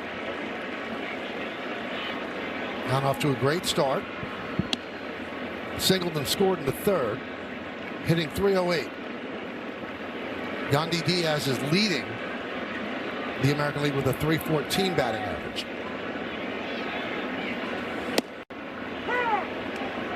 One and one.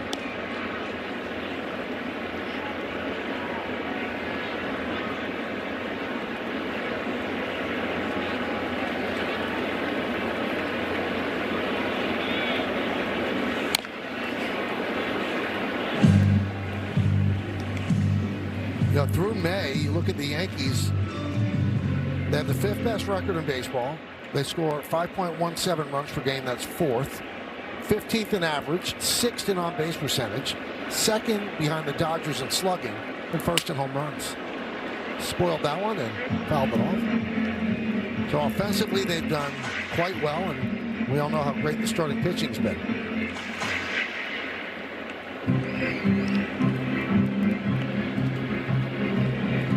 Now the Rays are losing tonight, 6-0, top of the 6th inning to Detroit.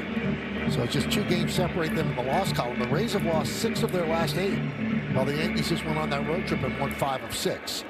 Well, they were here on that dreary weekend, and you could see, you know, they play a really cool style of baseball with, you know, high averages and running and things like that. But every once in a while, you could see a team's going to kind of adjust to the league, and it looks like they've hit that point. Runner goes, no throw. So a stolen base for Caballero, his 15th. He takes the lead from Jazz Chisholm for the team. So now 2 runners in scoring position for Rice and a 2-2 count.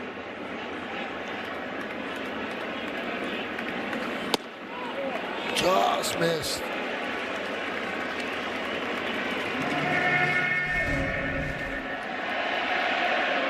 You can see they always talk about how they like to bring the glove up to the target, and you see how good Bailey is. They're trying to take that pitch that was well out of the strike zone. That one as well as Ben Rice walks. And that'll bring up Paul Goldschmidt. Last time up, a home run. We take a look at the Optimum Fiber famously fast replay. Well, Paul Goldschmidt, he's done it all year against lefties and clubbed a big 2-run homer there. I've got a big opportunity here. Try to tie this game up. Well, with the Knicks starting the finals tomorrow, I get to say, here comes Willis, as Carl Willis goes out and talks to Cantillo. Well, he has staying power. He's a really well-respected pitching coach. He does a great job with the Guardian staff. I know you go a long way with him. Yeah, Carl, I played with him in Cincinnati, played with him here, played against him. I mean, just a good old country boy that loves baseball, and he's done a great job here with the Guardians. Chisholm's at third, Caballero at second, Rice is at first with the veteran Paul Goldschmidt at the plate. Goldschmidt a double and a home run tonight. And there is a single to right field. Chisholm scores. Here comes Caballero. He'll score. It's a 2-run single for Goldschmidt, his 3rd hit of the night, and the Yankees retake the lead 4-3. Wow, it's a good inning.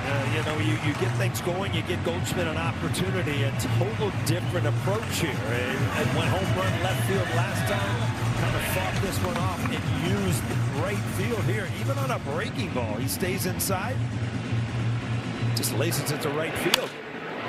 Yankees back on top.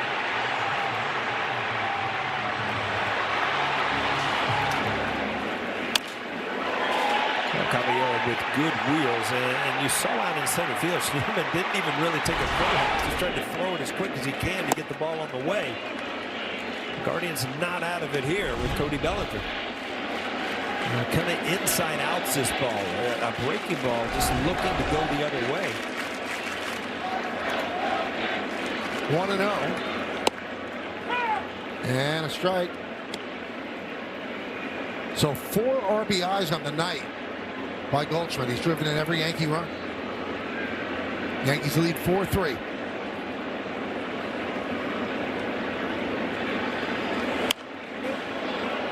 One and two.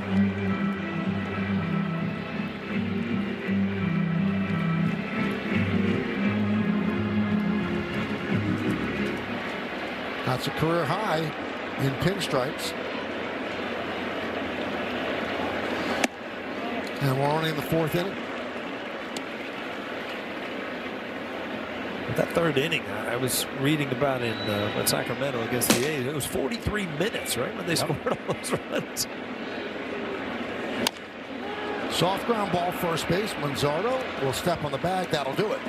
But the Yankees take the lead with 2 runs on 2 hits. The Guardians' night home run helmet. Michael, you mentioned last inning that it was a result of a trip to medieval times in Scottsdale. Well, you got to see it to believe it. Take a look at that. It was actually Tanner Bybee who bought the helmet, but there's more. Kyle Manzaro bought a real-life sword. It actually travels with the team in a special case. They bring it out. Don't worry, it's not sharp. Nobody's going to get hurt. But pretty interesting story out of the Guardians. Nothing says bonding like a little jousting, perhaps a turkey leg. Maybe that should be our next field trip. There's Stephen Kwan wrapping one through the right side of the infield. All I could think of is, Meredith, is if they went to Chuck E. Cheese, how the celebration would be different. It would be very different. There'd probably be a pizza in the dugout. And wow. Pulled out the Chuck E. Cheese on me. Man, I ain't been there in years. Because your kids are grown up. Yeah, I'm about ready to go back for round 2 here with the grandkids. You know, I see all these celebrations. I see that, and I see the Red Sox. They put Wally the Green Monster. Yeah. His head, and I keep thinking, would Paul O'Neill have done that? Well, you know, sometimes you just play in the right generation. I don't know. Yeah, I can't see you with the Wally the Green Monster head on.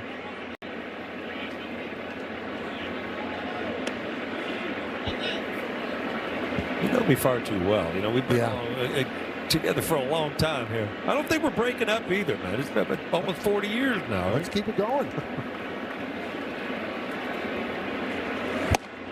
There's a strike. Last time up, Bailey tripled off the wall in right center field. Average bump from 147 to 155 with that hit.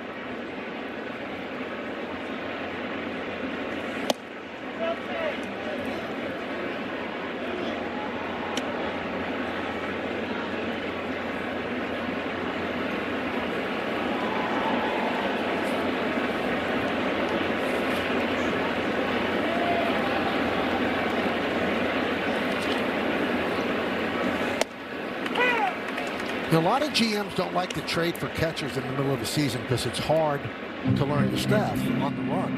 And, you know, Bailey said, I feel like a kid on Christmas Eve. I just want to see what's under the tree.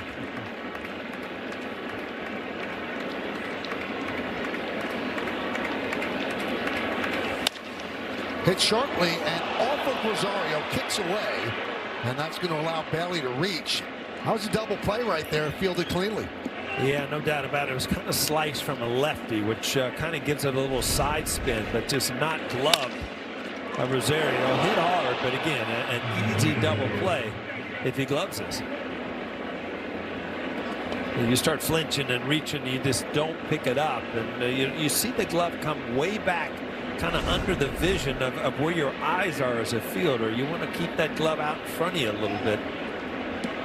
It's an E5 on Rosario. Brings up Rocchio. Sac fly is last time up. First and second, nobody out against Cam Schlittler here in the 5th. Yankees lead by 1. And he bunts. And did it hit him or did he offer at it? So the third base umpire Backus said he did not offer at it. So that's a hit by pitch. And that's going to load the bases. I thought this hit his hand on the bat, which would it be an attempt?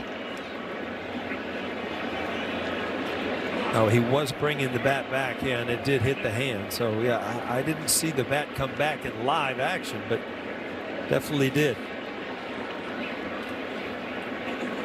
Well, that can't feel too good, so they're checking out Rocchio right now. Well, you've seen our boot-to-make Coney's finger from his failed bunt attempt from Atlee Hammaker. It got messed up his finger for life, and that's because it caught the finger on the bat.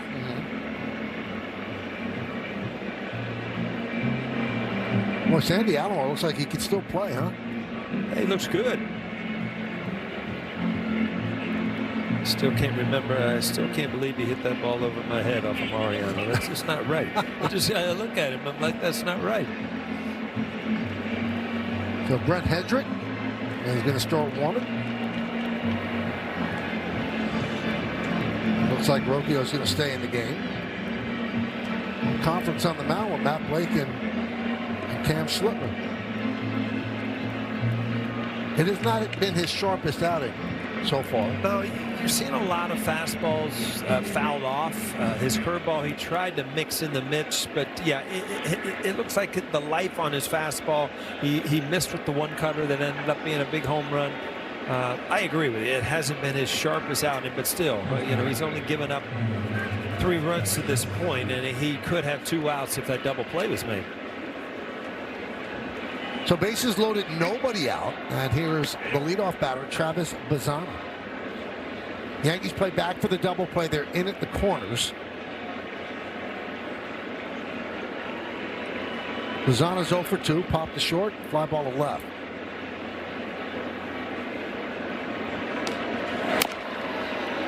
Foul ball in front of the plate, 0-1.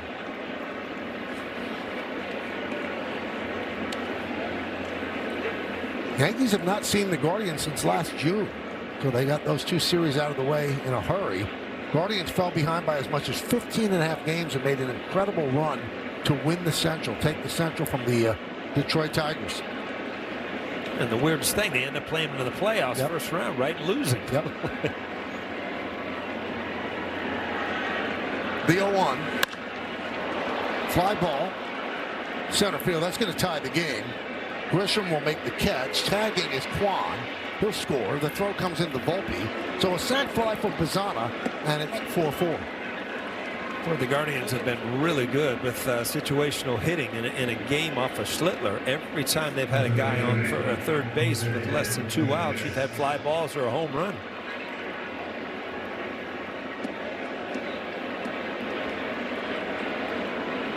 So that's a season high, allowing 4 runs. And now you have to deal with the very dangerous Jose Ramirez. He doubled in the 4th inning.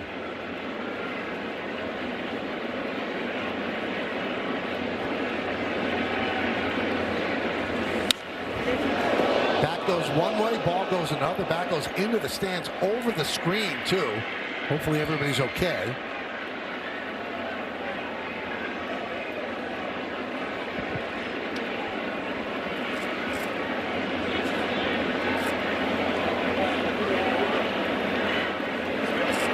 Like somebody did get hit.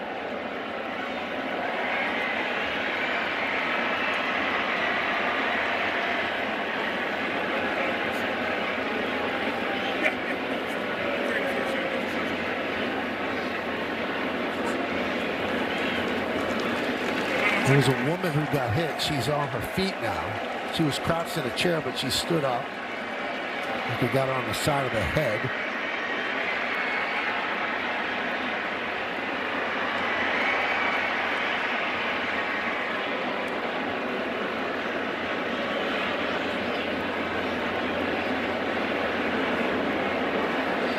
So Ramirez back in the box. 1-1.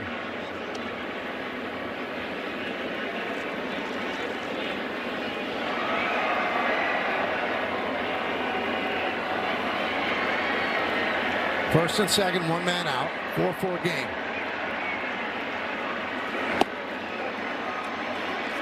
Tried a backdoor curveball and missed. 2-1. Yeah, he's trying to mix that curveball in to get them off his fastball, but has not been able to throw it for a strike in the count. where he tries to put him away outside the strike zone. Grounded foul.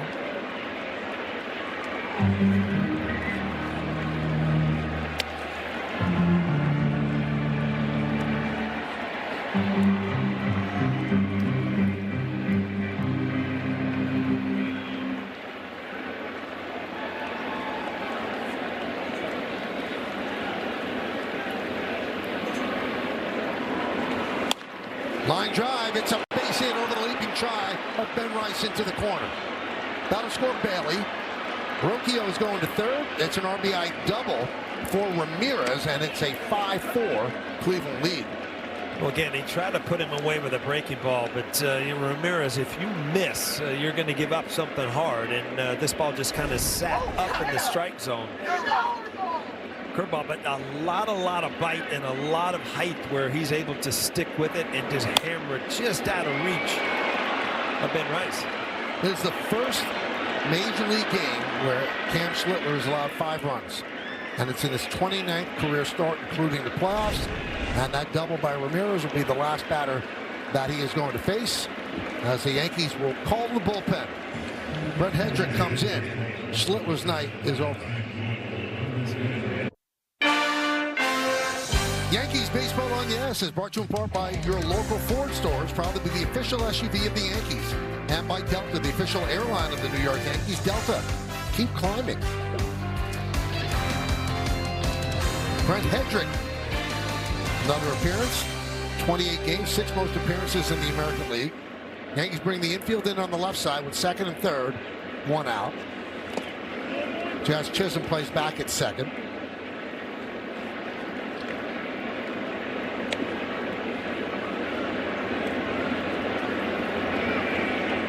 Rocchio at third. Ramirez, who picked up his 30th ribby, he's at second.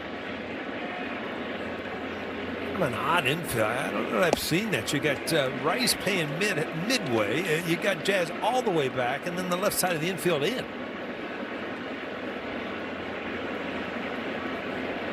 Well, Hedrick could solve a lot of it with a strikeout. 2 fly balls to center by DeLauder.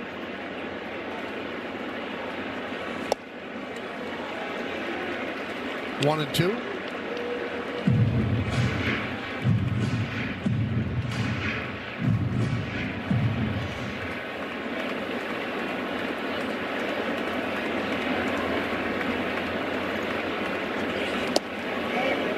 Two and two on the Guardians DH.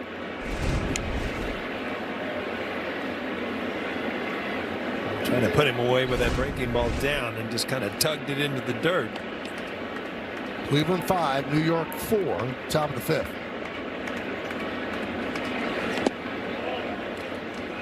And the count is full on DeLauder. Manzardo is on deck.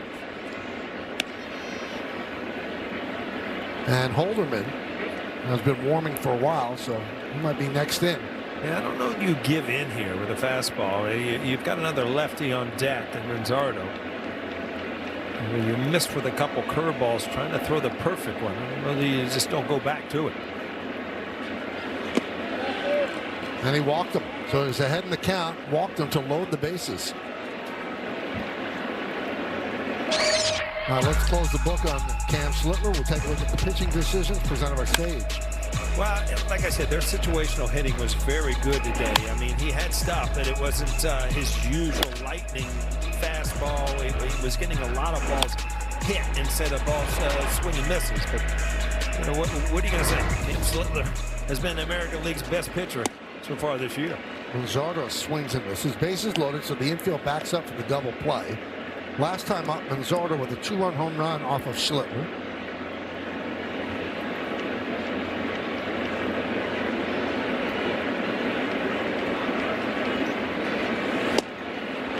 Oh, 2. Now, you keep going out there, or do you try to surprise him and bust him inside? It seems like he's trying to put him away with the breaking ball, which is fine, but he's trying to throw it perfect now instead of, you know, just a good solid breaking ball down and away. Did he go? Yes, he did. Manzardo down on strikes. And I think that's a good reason why, DeLauder, you didn't give in, because you had another lefty, and if you make good pitches, you can get a swing and a miss outside the strike zone, which he did right there with Manzardo. Boy, I don't know if he went around. That was, wow. Oh, way. Come on, Paul. You've been chapped right now. Here's Angel Martinez. I was watching the check swing replay from down in the minors. Yeah. You cannot believe how much they let you go. Oh, it's far. Oh my goodness, it's up to the foul line. Wow. So if you swing, like if Martinez swings and the bat points toward first base, wouldn't be a swing. It has to break that foul line. It's going to advantage the hitter. Oh yeah. So we need some advantages. You know, the pitch is getting to be too good. Yeah, you're right. That'll counteract the 103 miles an hour. The 1-1. 1-2. So Hedrick trying to get a big out here. Well, this is be a huge way to get out of this inning and only be down 1 if Hedrick can get through this.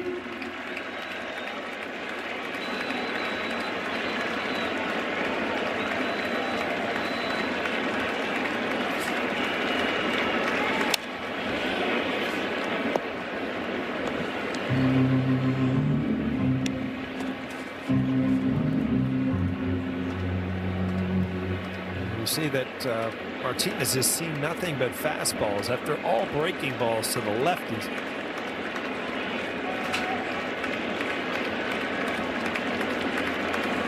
Swing and a miss. Good job by Hedrick. A walk and 2 strikeouts. The bases are left loaded, and the Guardians lead 5-4. Hey, it's time for Pinstripe Pride, brought to you by Toyota, the official hybrid vehicles of the Yankees. Tonight's picture is of Mike, Dave, Jill, and Gianna. We're hoping to sing along to New York, New York when the game ends tonight.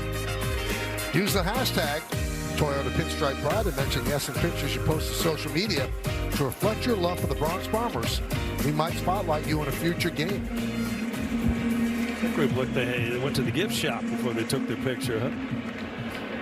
Colin Holderman comes on in relief of Cantillo. And deals to Rosario inside 1-0. Speaking of Holder, man, that was Hedrick in the top of the 5th. He really held him right there. You know, really, if you look at that inning, you know, it was unfortunate for Slittler that ball wasn't turned into a double play. But to be able to get out of that mess and only be down 1 run, you know, really good job. Rosario 0 for 2. He committed that error in the top of the 5th. Could have been a completely different inning. 1-2.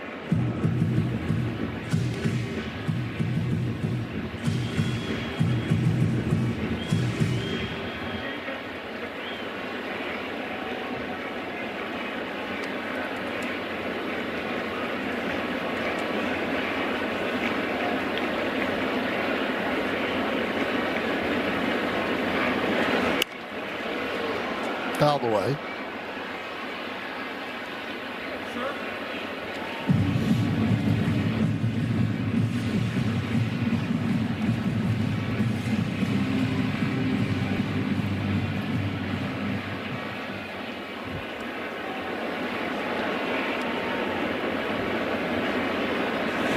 Swing and a miss. 0 for 3. With Trent Grisham coming up, we'll take the Allstate Good Hands replay. Yeah, you go back to the first inning, you see a couple really good plays. This ball hit right here, and they kind of took off on him. But again, he never panics. A nice diving play going to the left center field right there. Trent Grisham.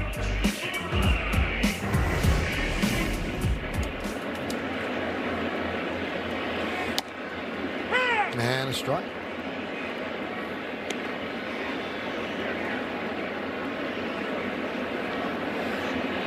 Holderman, 30 years old, 5th big league season. He allowed 2 earned runs on Sunday.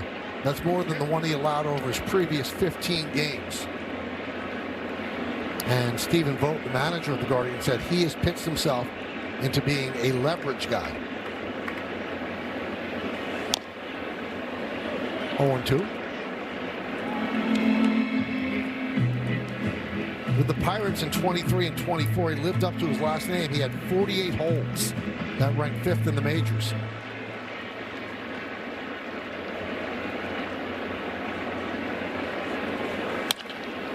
A base hit through the right side. So Grisham picks up a single.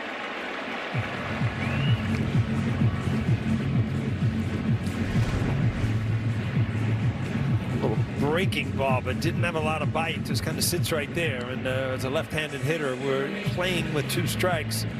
Get a pitch like that, you're going to hit it hard somewhere. Found the hole in the right side. It's amazing to me how many times, I mean, you saw Holderman in the first pitch, great pitch. Second pitch, good breaking ball. And then you hang a breaking ball. And you know, you go from 0-2 to one bad pitch, gives a hitter an advantage.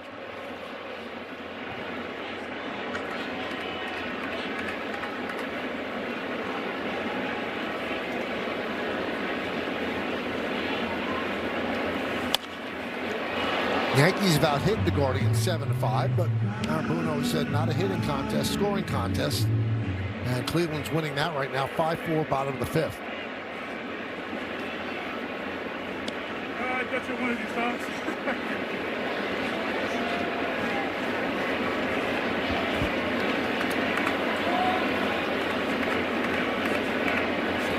Well, with Holderman in there as a right-hander, the running game comes in more in play if you're a Yankee base runner.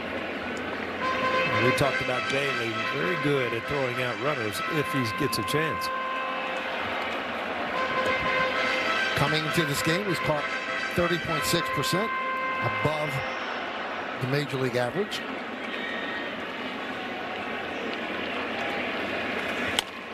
Check swing, grounded to Manzardo. He goes to second, one on to first.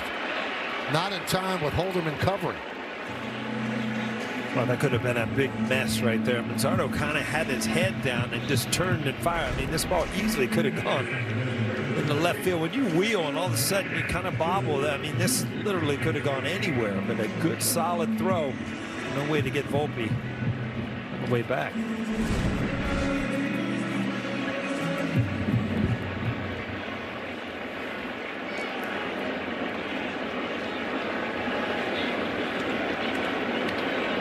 Here's Jazz Chisholm, 1 for 2.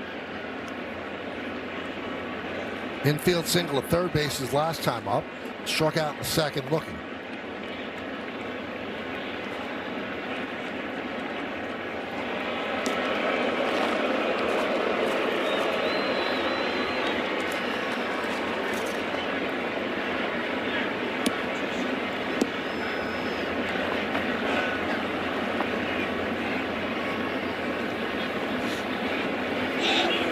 Runner goes. Throw to second, not in time. Mishandled by Rocchio. So a stolen base for Volpe. Well, boy, I didn't think he got a great jump, but all of a sudden, not a great throw on the shortstop side, and no way to make the tag. It came off the heel and came out of the glove, but Volpe was in there anyway.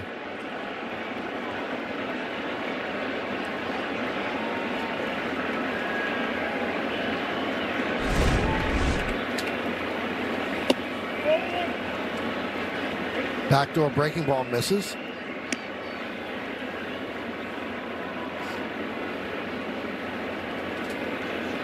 Caballero waiting on deck.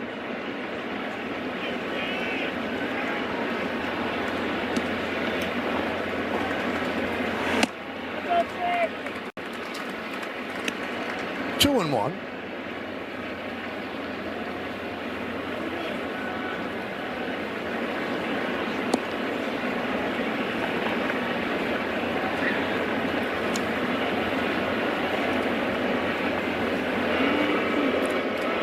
Chasing Volpe back.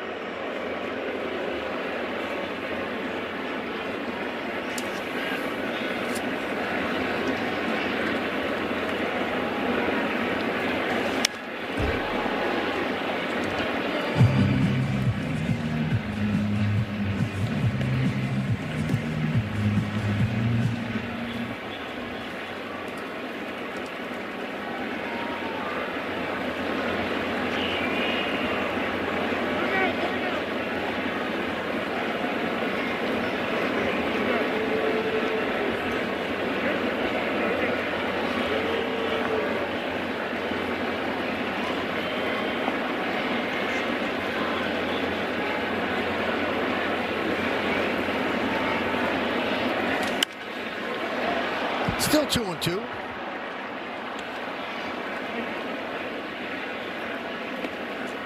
Yankees through the end of April, they were 20-11. In May, leveled out a little bit, 16-12. And now this begins June.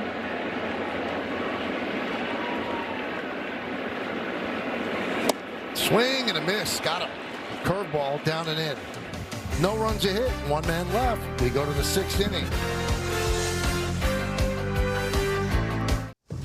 Bob Lorenz with your Audi update. Tigers and Rays, and leading things off top of the first off Steven Matz. That's Gleyber Torres. 3rd homer of the season. First game back in about a month. He's had a left oblique. And at top of the second, Wensil Perez off Matz. A 2-run shot. Tigers leading that one 8-0 over the Rays. They're in the top of the 9th. Michael? Thank you, Bob. We go around the majors. Christopher Sanchez came in today as the only pitcher with a better ERA starting pitcher than Cam Slittler. Look at the month he had. Jacob Mizorowski, not too bad. Tarek Skubal, sim game yesterday, could return a couple of weeks. And Juan Soto, 9 home runs the last 15 games. Is that Bob Lorenz I heard? That is Bobby. I have not heard Bob in the studio. I thought he was taking the year off. No, he's back in action. Locked in, ready to go.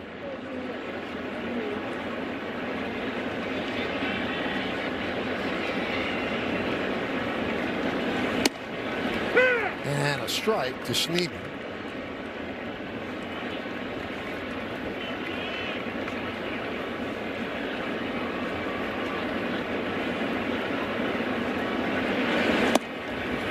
One and two.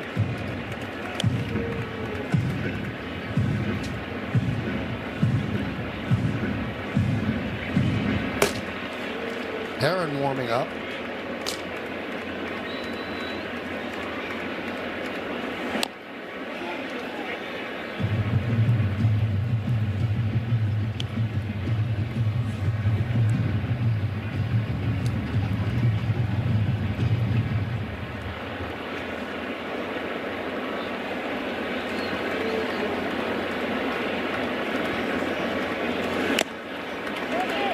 Tip. Wells couldn't hold on.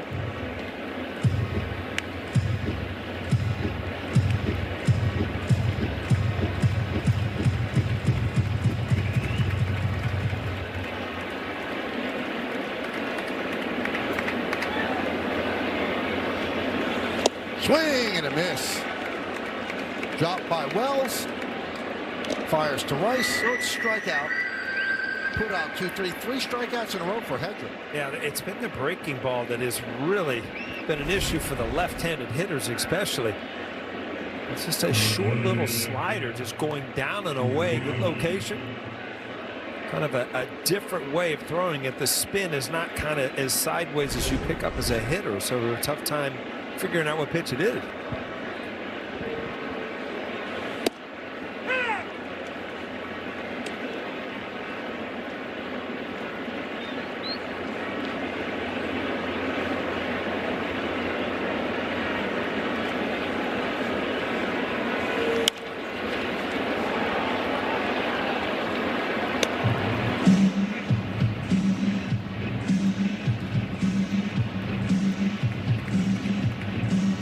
Quan started that 2-run 5th inning with a single right. He has really struggled offensively. Just came back from 3 days on the bereavement list.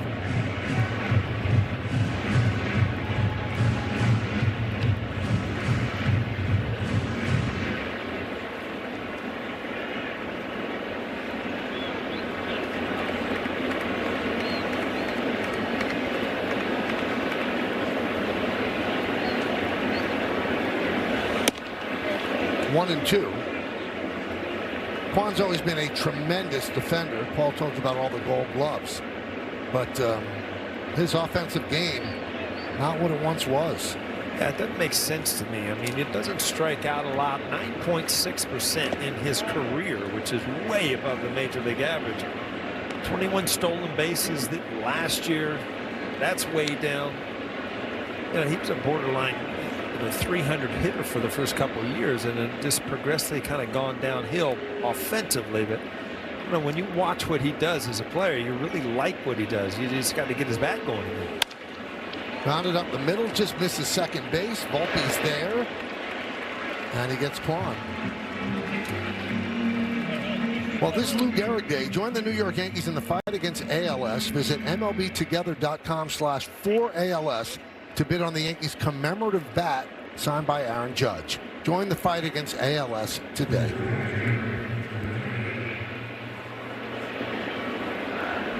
The Iron Horse. No matter how many times you watch that speech, we showed it in the pregame.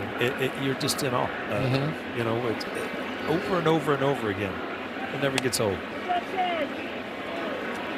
And on Mickey Mantle Day, Mickey referenced that speech. He said, "I used to wonder how a guy who knew he was dying could say he was the luckiest man on the face of the earth." He goes, "And today, I know."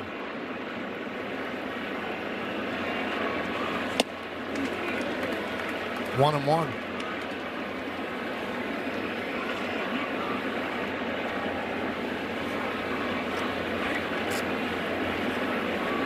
Yeah, if you look at the year before Gehrig stepped down in Detroit, obviously he had ALS then, and he had an unbelievable year. I mean, it wasn't a Lou Gehrig year, but if you think this guy's in the throes of ALS, and he was able to hit major league pitching like that, it shows you how phenomenal a ball player he was. It's, I mean, when you see the numbers and, you see some of our graphics, and it's always Babe Ruth, Joe DiMaggio, Lou Gehrig, and they were just ahead of their time, as good as they were.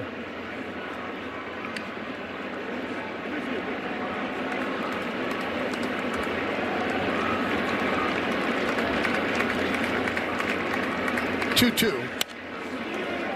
Bailey fouls it back. Bailey, a triple, a run scored, an E5, and a run scored.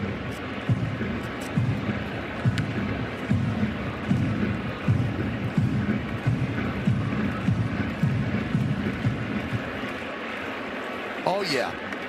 It's got your name on it? Yeah. Got my attention, I'll tell you that.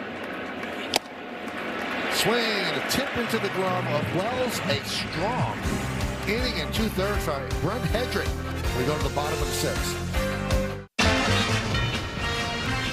It's time to name that Yankee. Brought to you by Prevagen. From 23 to 39. He played for the Yankees. The only team he played for, 340 average, 2,721 hits, 2,164 games. And it's a 4. A little bit of a clue. Again, name that Yankee, brought to you by Prevagen, made for your brain. Bottom of the sixth, Montefiore Einstein. Guardians lead the Yankees 5-4. And it's a new pitcher, one of the 3 lefties they have out there, Tim Herron.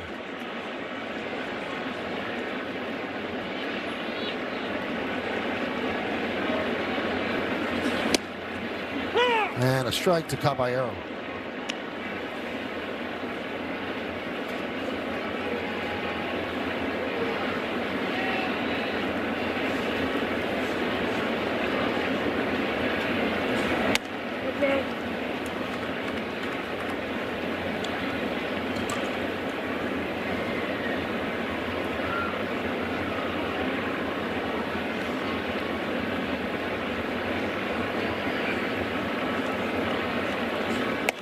Herron, 29 years old, 4th big league season.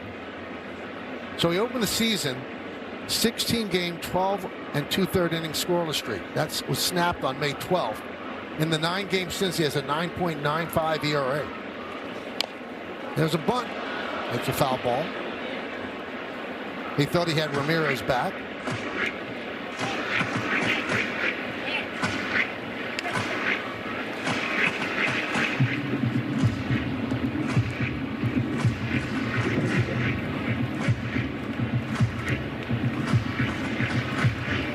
This game's mental, Michael. All of a sudden, you can't get an out from, couldn't even give up a hit, and then vice versa, a hitter go up there, go for 20, and the next time, 10 for 20. It just, there's no rhyme or reason. Your mind just controls so much when you're going well. Hot one to Ramirez. He fields. 1 down.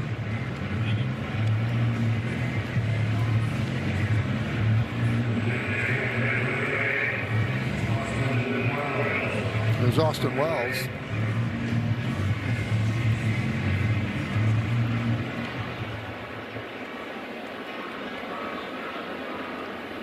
Tomorrow's starter, Garrett Cole.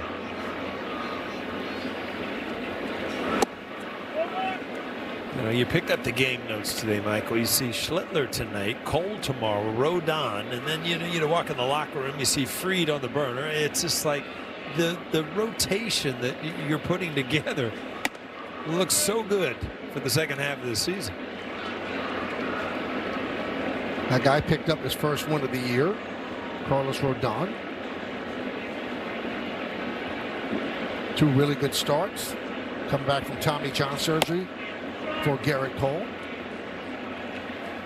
And Michael, I spoke to Garrett the other day, and he said the recovery has been great. Arm feeling good, pleased with what he's done so far on the mound. But you know Garrett Cole, a bit of a perfectionist, said there's always room for improvement. Now, one thing he did say, this rotation is really a tight-knit group. He said we're always learning from each other. We're always talking about different sequences, different pitches, what we're seeing. He said every time you go out there, you can learn something from the guy that pitches before you. And everyone in that rotation is really a wealth of knowledge. It'd be foolish not to talk to other guys to try to figure out how you can get an edge on the mound. And that guy right there, Michael, Clark Schmidt, he threw a bullpen today. He told me today that he's going to be facing hitters soon. Doesn't have a date on when he thinks he could possibly return, but still a ways to go for him. But he was excited by the fact that that could come soon this month, facing some hitters and maybe back this season. And really, with the embarrassment of riches when it comes to starting pitching, it's allowing the Yankees to take a little bit of a chance, taking one of their top prospects, Carlos Agrane, and moving him into the bullpen. So if he can handle that transition, he could be up here. Right. And Michael, Preston Claiborne called LaGrange to talk a little bit about that move, and LaGrange wasn't sure at first because he was kind of seeing it trickle out places whether or not it was real, but they believe this guy could be a huge help in the bullpen. Matt Blake telling me today his stuff translates. It's just getting him deloaded a little bit and used to pitching out of the bullpen, get comfortable in that scenario, and then really getting him to the point where he can pitch on back-to-back days. So that's going to take a little bit of time. That would still be weeks away, but the move tells you he is in the plan for this Yankees team in 2026. 2-0 count on Rice. Just because this move is being made, the Yankees still look at him as a starter. But, you know, there's a limit to the amount of innings they want him to pitch this year. Also, there's a need in the bullpen. If you throw 103 as a starter, you might be able to tick that up a bit coming out of the bullpen. And it's also going to give him an opportunity to get his feet wet when, if they do go back to a starting role. But, where is an opening in the starting role right now? There's not. So. Well, Paul, in a little bit, they're going to have to make room. Still some time Max Fried needs, but he started his throwing program. He's been throwing at 75 feet. He'll eventually get off the mound. But when he comes back, Michael, decisions are going to have to be made. Oh, absolutely. And that could also be a decision that strengthens the bullpen.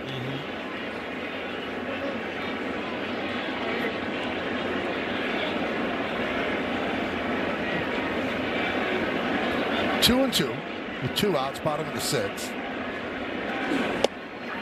And down goes Rice. And the Yankees go down in order against Herring. We'll go to the 7th. The Yankees baseball on Yes is brought to you in part by ShopRite. We are here. By your local Tri-State Genesis retailers. Learn more at genesis.com. And by the New York Lottery. Play today and start imagining your win. New York on the left, Cleveland on the right. Got to go with Ferris Bueller on that one. Ford scoreboard, it is 5-4 Cleveland as Rocchio leads off with a base hit against Tim Hill.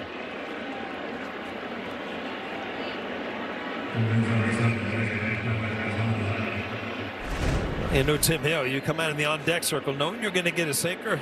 Might as well put it in play, try to find a hole, and he did. A two-seamer that did not have a lot of sink to it, just kind of hung there.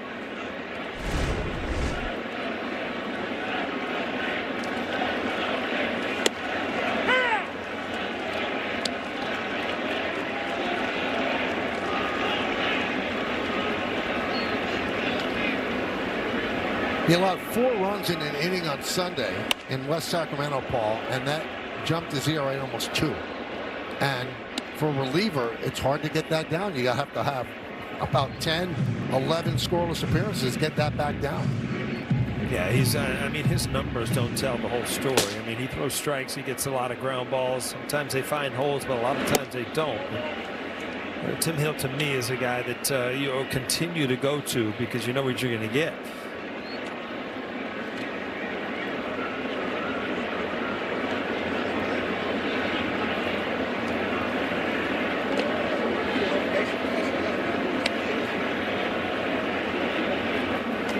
Rocchio runs a little bit, 9 stolen bases on the year. He set the Cleveland, we've talked about it, tied with the Yankees coming into the game with 55 stolen bases. And he's off and pacing. And that throw a little bit high. So Rocchio in there with his 10th stolen base of the year. And Tim Hill had just gone over there, so he kind of knew his move, and he just kind of went on first move.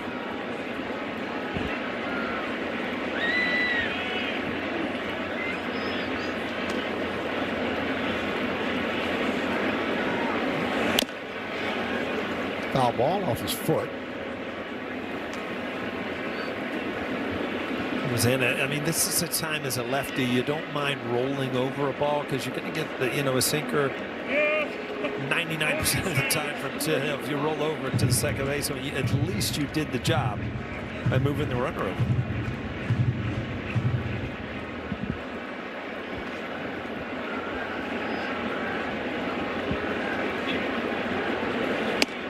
Off speed. Did he go? No, he did not. So the count 3-2. Runner goes, nobody's home. And he takes off and gets third base. The only one who had a chance was Tim Hill. That was already way over, and it really didn't break towards the bag. And you see Tim Hill kind of watching. Next thing you know, he's in motion, and there's nothing that can be done. Forces the Yankees to bring the infield in.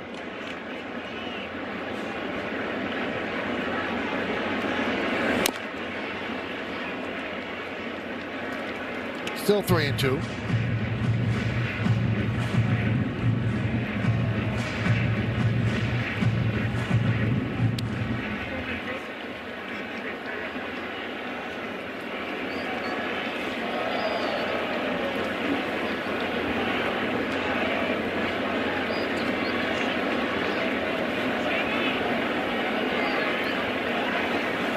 Swing and a miss. Big strikeout for Hill. Bazzana goes down. Well, Tim Hill not noted as a strikeout pitcher, but boy, got a big strikeout here. Sinker, but went up in the strike zone. Got a swing and a miss.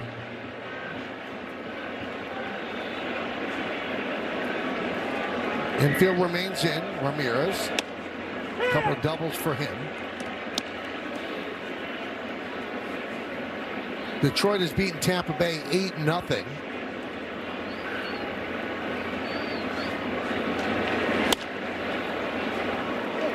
So Tampa Bay now has lost 7 of 9. The Yankees can come back and win this. They'll shave it down to 1 game in the loss column. Well, surprising. He's been this aggressive going after Ramirez. Strike 1, strike 2 with the infield in. We'll pick a little bit now and try to really nibble on that corner.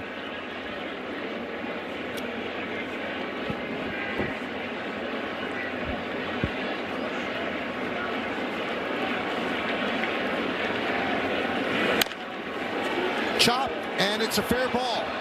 Down the left field line. Run will score, and Ramirez will get himself his 3rd double. Makes a big turn, but he'll stop right there as the ball comes in the Volpe. An RBI double for Ramirez, and now the Guardians are up by 2.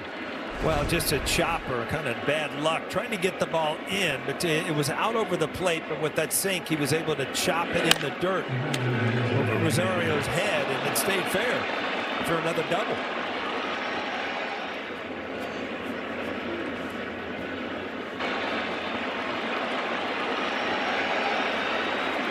He was taking 3 there for a moment, then put the brakes on. Came in with a .228 batting average, but he's 3 for 4, 3 doubles. Well, we talked about his lifetime average against the Yankees, way above his career average, and he's just always hit well against the Yankees here in Yankee Stadium. 67 games against the Yankees coming in, a .332 hitter.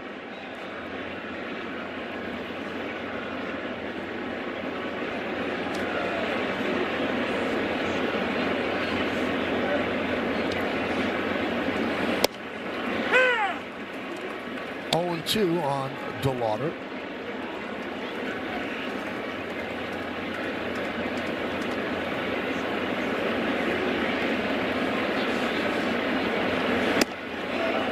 One, two.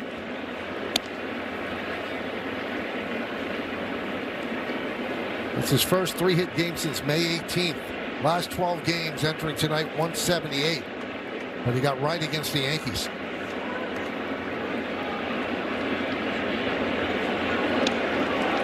Pickoff was on, not a perfect throw. Nice play by Volpe to make it close. It's amazing when you walk off the bus in certain cities, Michael, it just changes your whole attitude. You see that ball just a little bit late. The Yankees have tried this time and time again this year with pickoffs at second base.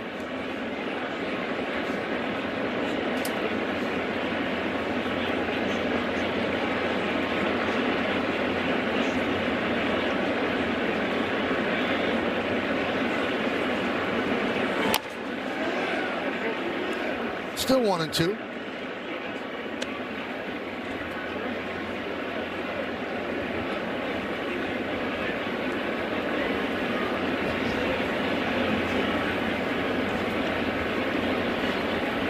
Ramirez leads off second.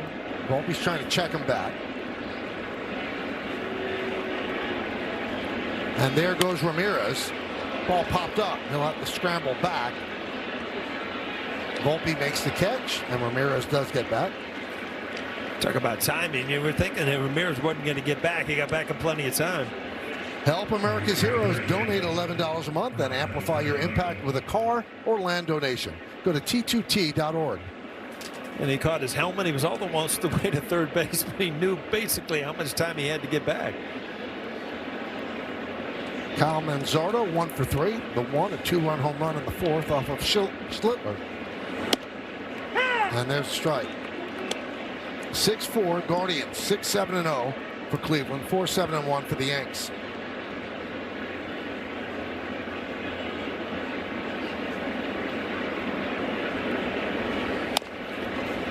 Tapped slowly under the glove of Hill, fielded by Volpe, has no play, and now a smart play. He has Ramirez hung up.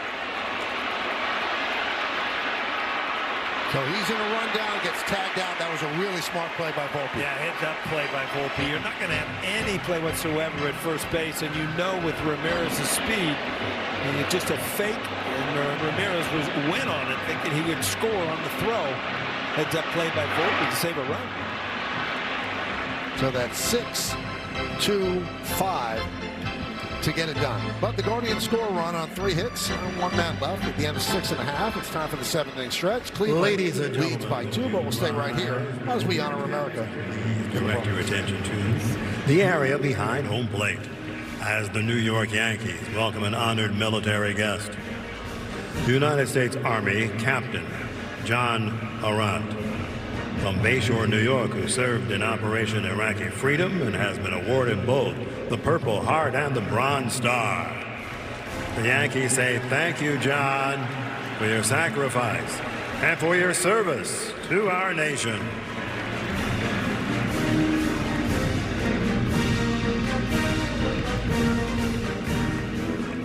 And now, ladies and gentlemen, please join us in singing along with Robert Merrill's rendition of God Bless America.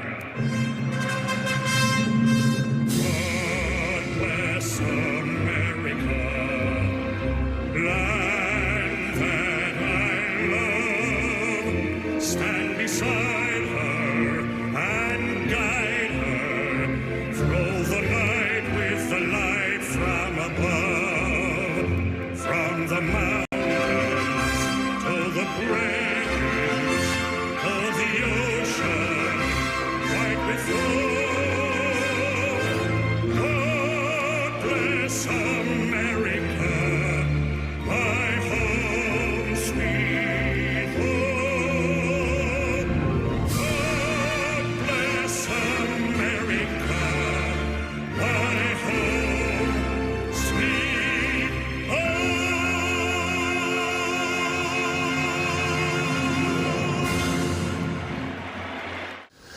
Time for your Ford Studio update. Bob and Jack with you, and Cam Schlittler has been lights out all season, but the Guardians had his number tonight. Yeah, a rare sighting tonight. He doesn't last past the 5th inning. He gives up 5 runs, 4 of those earned. Damage done tonight, Bob, against his cutter and his curveball. So the Yankees trying to see if they can rally and save Schlittler. He has saved them all season. One thing on the Yankees side, they haven't lost a game to the AL Central all season, trying to keep that streak intact. See what happens. Willie Randolph joins us on the postgame. See you then, guys. All right, thank you, guys. 6-8-0 for the Guardians, 4-7-1 for the Yanks. Cantillo went 4. Ramirez a big day. Cam Schlittler struggled. And Paul Goldschmidt has been great. He's driven in all 4 Yankee runs with a double and a home run. Hunter Gaddis will take over, and he's going to face Paul Goldschmidt. I'm sure you remember it, Paul. To me, it was one of the great big game at-bats I've ever seen. Gaddis against Soto in the postseason in 2024. It was really enthralling just to watch them both go at it. Yeah. Some of the bats just kind of ingrained, because you know where you were at that time. You know when you were watching it. Remember years before, it was kind of the same kind of bat Brett Gardner had in the playoffs in Cleveland.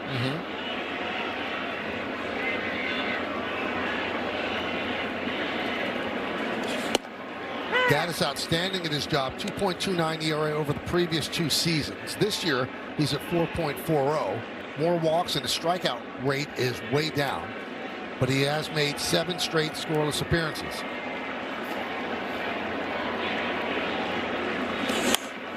And the at-bat against Soto came in Game 5 of the 2024 ALCS. Soto took him deep in the 10th inning to win the Yankees the pennant.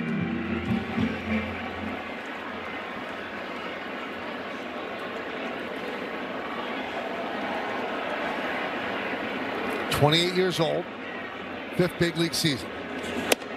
Upstairs. Take a look at the Goldschmidt home run in the 3rd. The exit velocity presented by Spectrum. 103 off the bat, traveled 386 feet, his 7th home run of the year. He's a triple shy of a cycle.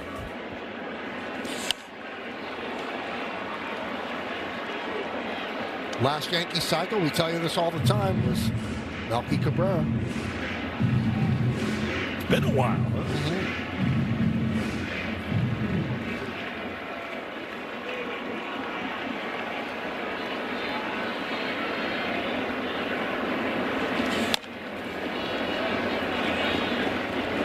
That was in 2009 in Chicago against the White Sox. Yankees have had 15 cycles all time and 908 triples away from the cycle, including the postseason.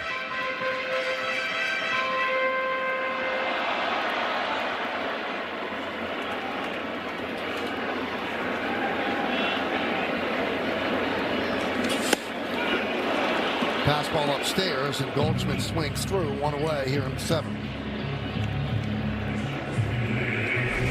Looks like Goldschmidt wants the ball away here. This ball kind of runs up and in, and it's very hard to stay inside that pitch and try to do anything with it.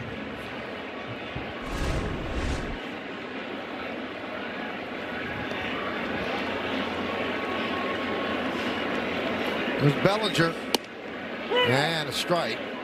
Bellinger 1 for 3.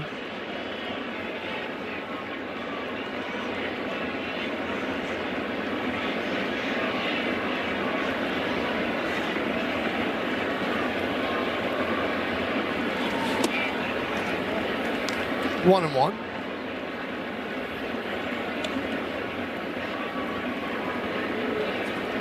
If you were wondering, I'm sure you were, the longest drought for any team between cycles, you have to go back to 1990 for the last Royal cycle. George Brett. Shallow left center field. That's going to dunk in for a base hit. So Bellinger finds grass. 1 on, 1 out for Rosario. Hey, come out to Yankee Stadium Saturday night, June 6th for Military Appreciation Night when the Yankees take on the Red Sox. First 18,000 guests in attendance receive a Yankees red, white, and blue t-shirt, courtesy of Ford. Tickets going fast, so get yours today at Yankees.com. Now, the Yankees have a couple of lefties on the bench. They have McMahon and Escara. They're electing to stay with Rosario, righty-righty. A little surprising, really, to not get Manic back. You get a right-hander here. And he has to face him, and then you're going to tighten up your defense at third.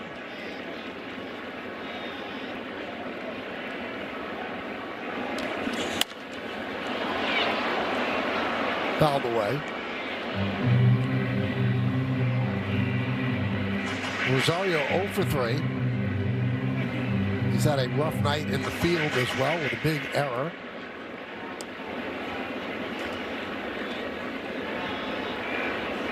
One of those games where you think, God, that we're getting beat up, and then you look up at the scoreboard. You're only down a couple runs. Yep. You got a tying run at the plate. 1 and 2.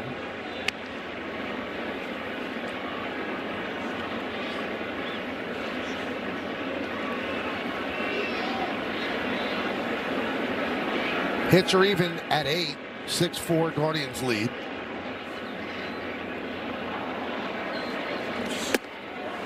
And that is a weak hat there by Rosario. He's down on strikes. He struck out 3 times tonight. Geddes has the ability to run this four-seamer kind of up and in, same as he did. This is a little higher than Goldschmidt, but kind of does the same thing. Just ties a right-hander up. You turn it around and allow Grisham to see a righty.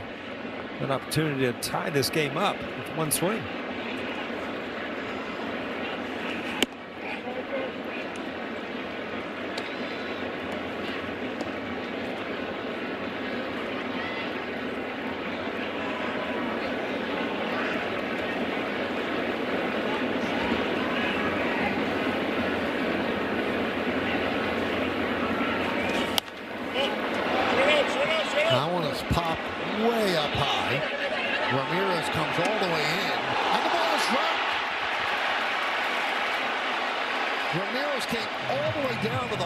Circle and kind of infringed upon Bailey's territory. They ran into each other and the ball was dropped. Well, anytime an infielder calls off a catcher, the catcher obviously wants to get out of the way. And Ramirez, you see what he does as a veteran player. Don't look, don't stare. Just turn around, walk to your position. You know it's a mistake. It's an easy out. But Ramirez did come a long way with Bailey not getting out of the way. Why was this fair? Bailey knock it back into fair territory, no?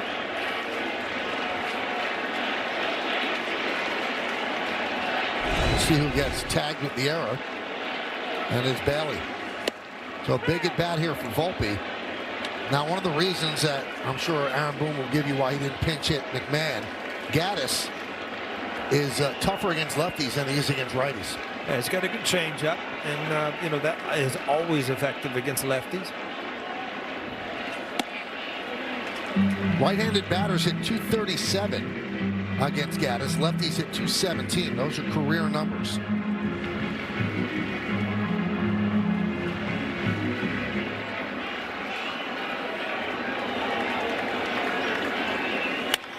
Line drive, it is a foul ball.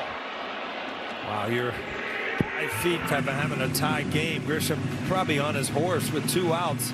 Score from first. That ball gets down the line again. With the way this game has gone, so much trouble for the Yankees in the last few innings, but you are one swing of the bat from being right back in this game.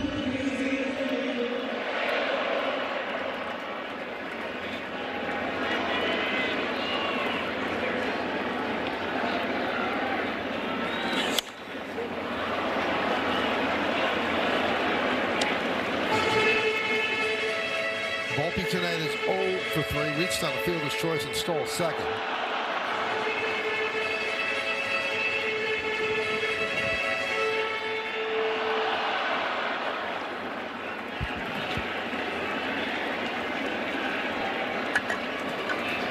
One home run, 8 ribbies this year.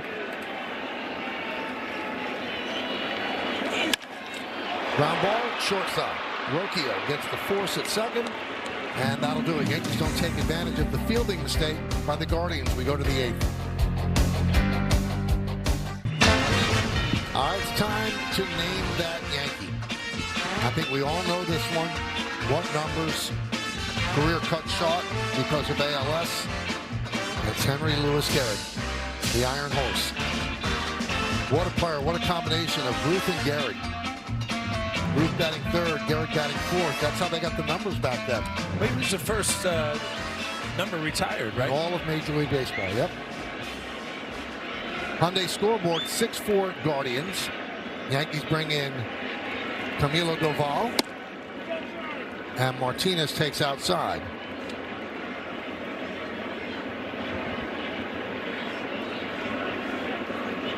Yankees trailing by 2. Martinez, Schneemann, and Kwan. Strike, 1-1.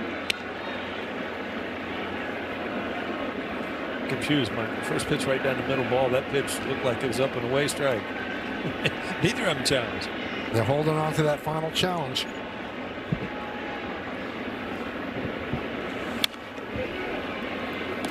One and 2 on Angel Martinez.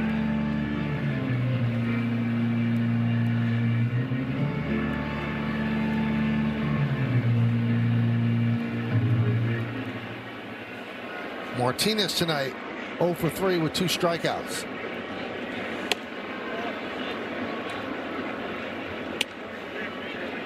Two and 2.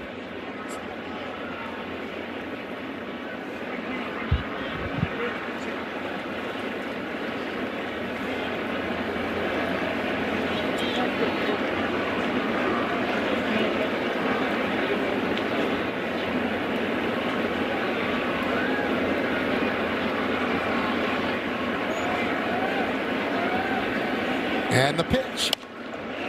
Fouled away. Crowd of 41,045 here on a Tuesday evening in the Bronx. Beautiful night. 3-game set with the Guardians, and then coming in on Friday, the Boston Red Sox.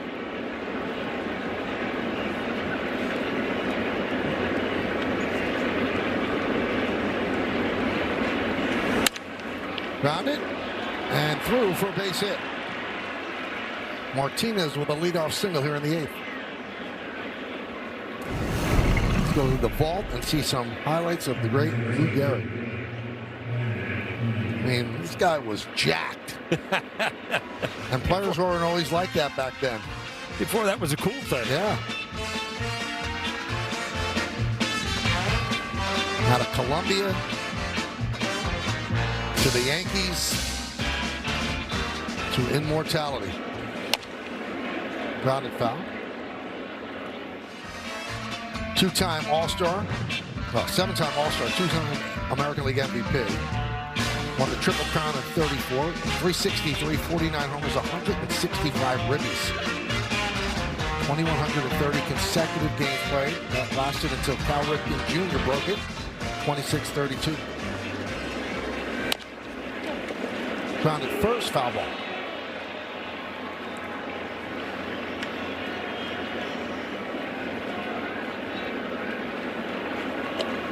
Imagine you're a pitcher back then.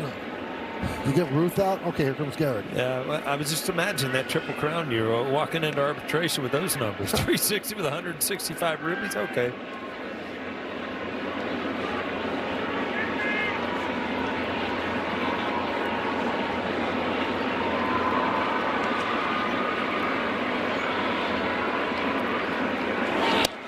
Runner goes. Throw to second. Got him. And Martinez said, no. It looked like he beat the throw. Not sure if he came off the bag. Yeah, Wells had a really good pitch to throw on, but he got a short hop Volpe, which takes time. It looked like the hand got in there. Yeah, it did.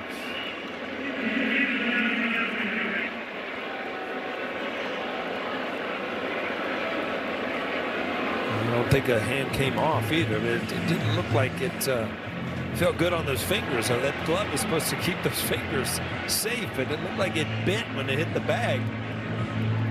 Boom, ouch.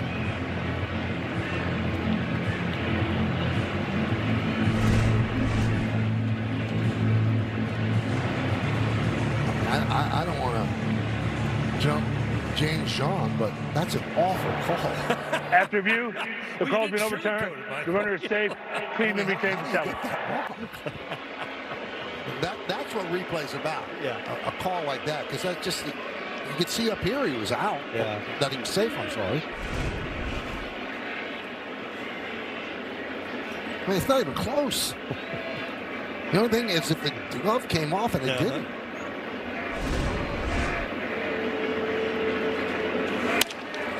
Ground ball. Volpe. Not in time. Schneemann beat it out. Slow developing play. Volpe had to move to his right. Yeah, he ended up not backhanding this ball, which causes him a little extra time by rounding it off. And you see, if he stops right here and backhands it, but no, he gets his club in front of him, which makes his body, turn away from the throw, and then it takes a little extra time to get rid of it.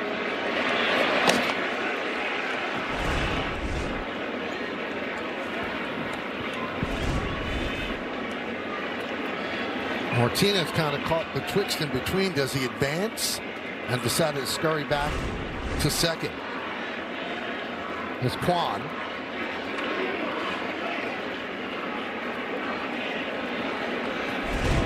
And you see him to go around, and if he stops and backhands it, he'll get rid of it a lot quicker. That's all just extra time by moving to his right a little bit too much, and that cost him the play at first base.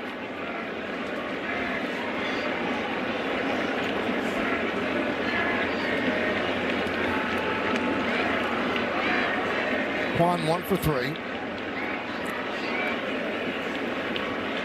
Singleton scored. Doval very preoccupied with Martinez at second. Now, one of the things you have to deal with Doval, he's not that fast to the plate. He throws really hard, and you can steal on him. Martinez has 8 stolen bases. And there he goes. Ball is bunted.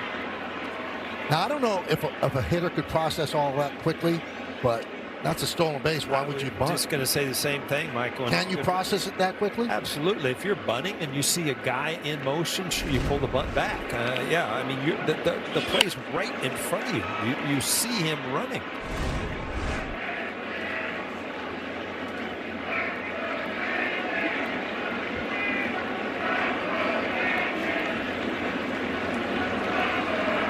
Ben Ryson on the grass at first.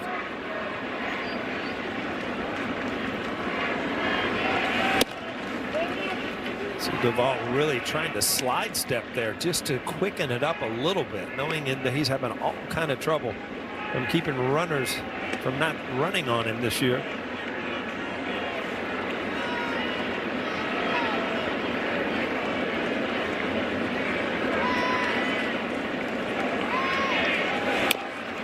Bunted, third base side.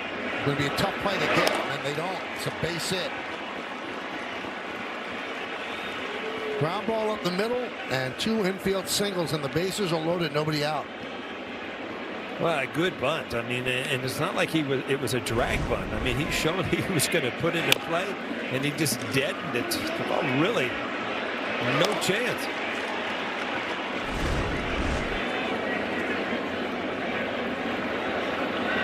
So here's Patrick Bailey, and he knows Doval very well. He caught him with the Giants.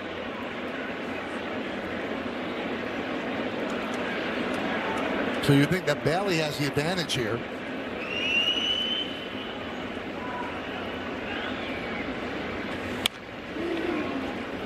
$100 miles an hour, foul back.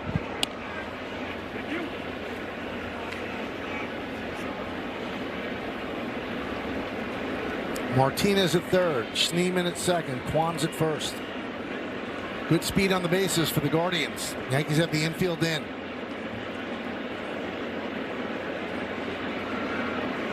Every time tonight they've had that runner at third, they seem to be able to get him in.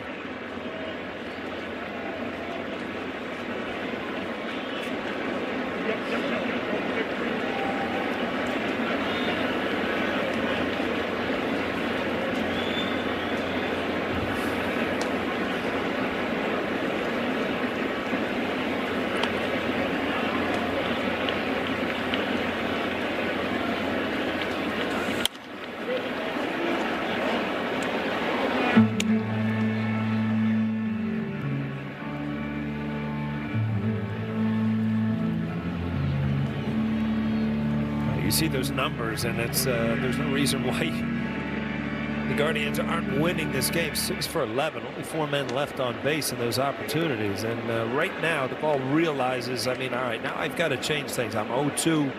How am I going to get a strikeout or keep this ball in the infield? See Bailey with a little smile when he's looking out at Doval.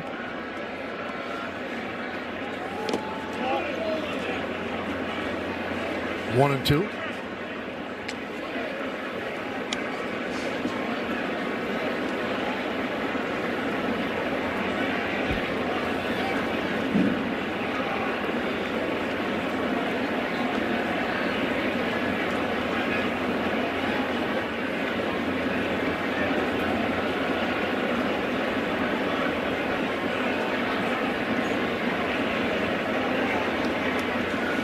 Swing and a miss. Familiarity bred contempt as he goes down on strikes. Well, it's a hanging slider, but it, you know, kind of backed up. And again, if you're chasing this on the seams, you think it's going to break into you, and it kind of just stays out there. He had given up that front hip where he really didn't have much to go after it and just tried to foul it off. Now the Yankees back up for the double play. Be tough to double up Rocchio. Swings over the 101-mile-an-hour sinker. Did you think you'd say that? 101-mile-an-hour sinker? It's just everyday stuff now.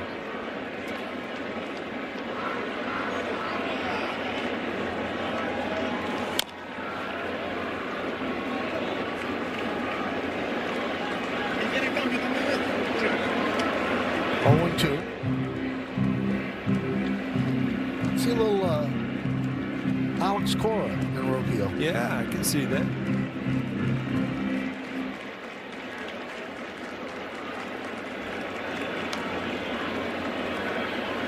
Locked in.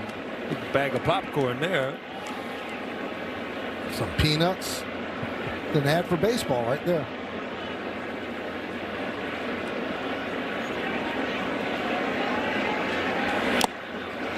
And that one's tipped into the glove. 103 miles an hour. A strikeout of Rocchio. Wow, 2 strikeouts, and you know his numbers, righties are have a much tougher time, but he's got 2 huge strikeouts on back-to-back lefties. Great location there.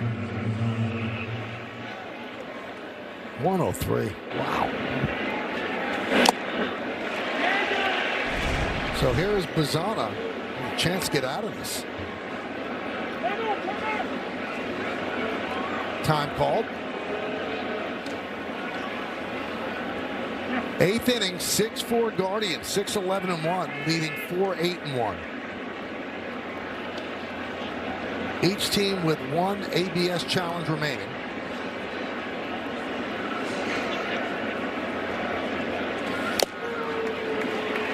He's just throwing gas. 101, 102, 103. All right.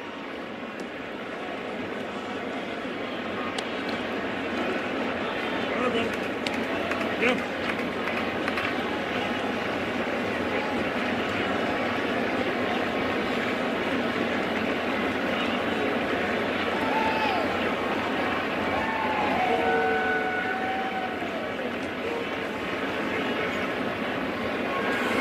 Swing and a miss.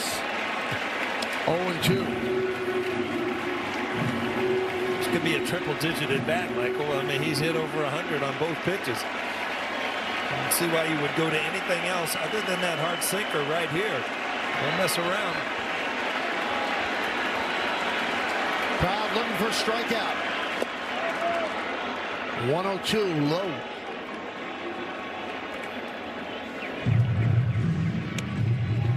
Want to stay away from that guy, and if you get to that guy, at least 1 run scored.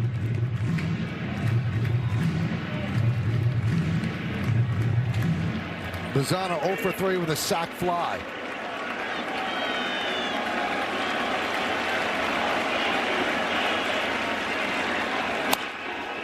Fly ball, right field, on the run, Caballero. It's in there for a base hit. He bobbles the ball out there, and that allows the bases to empty. All 3 runs score on the double by Bazzana, and the big blow by the Guardians, and it's 9-4 Cleveland. Ball off the end of the bat, just hit right down the line. Caballero has no chance. If this ball was in, where he was trying to get the lefties out away, he's able to hook this ball in the corner. Just break this game wide open. You're just thinking somehow, some way you get out of this inning only down 2. You got to feel like you're right in this thing, and all of a sudden, one swing in the bat.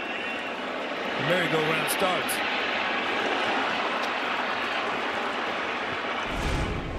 And you have to wonder where Doval was there. He has to be backing up home plate. He's standing in front of Wells. Yeah, a lot of times pitchers, you get out of frustration. You kind of forget there's always a place to be on the field in a play. And that was not it. Yep.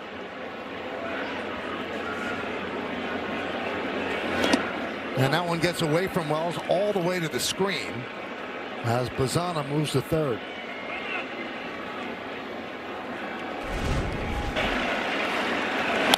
Again, a bad pitch, and then all of a sudden you just kind of like forget what's going on, and you forget to back up, you forget to go anywhere.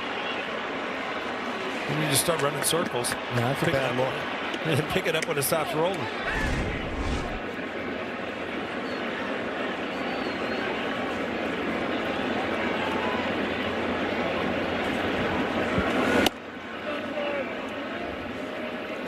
Two and one on Ramirez.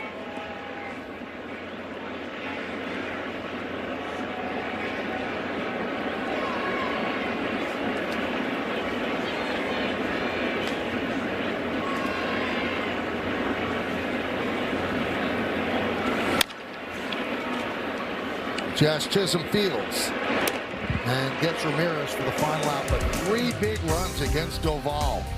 9-4 Cleveland. Hey, the Yankees return to Prime tomorrow to take on the Guardians. Don't miss a minute of the Yankees beginning at 6:30. Only on Prime. Garrett Cole will get the start for the Yanks. Doval going over that inning in his head. It's only the 3rd time this year the Yankees have allowed 9 or more runs in a game. And the 2 times, well, they were tied with the Dodgers and Mariners for the fewest in Major League Baseball. And the other 2 times were in the same series against the Angels.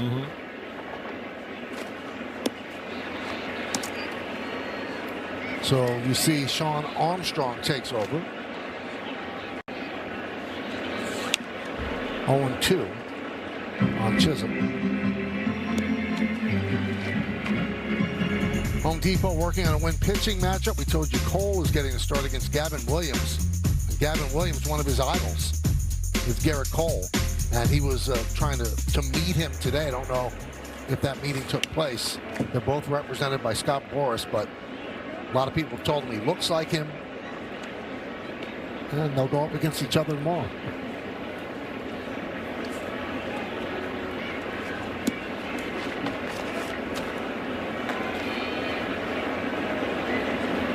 One-two. Pop foul over the screen into the seats. Any player you played against when you were young that you wanted to meet? Oh, absolutely. I remember the first time I got called up, we went to Atlanta, and I sent over, had somebody go over to see if I could meet Dale Murphy. Right. I mean, it's just the players that, you watched as teenagers and things like that. It's just like, you were in awe the first time you met them. And did you get a chance to meet him then? I did. I took a picture. I still have it to this day. And, and as you go on through your career, then you go to other places, and then you get blown away when you come to the Yankees because you go to spring training. And Mickey Mantle was there, and Whitey Ford was there, Reggie Jackson. So, yeah, that's it goes on and on. But, I grew up a baseball fan. Some guys don't just grow up idolizing players. They just had the ability to play baseball well, and they got an opportunity to play. But I grew up, emulating players in the backyard, trying to be their stances, I remember, I think I told you one time I was so crazy about George Foster's bat because it was, he used that dark bat. It's the first guy I ever saw use it. I went out with lighter fluid and lit one on fire and just charred it all up. The next day I couldn't figure out why there was black marks all over the tennis ball when we were playing home run derby.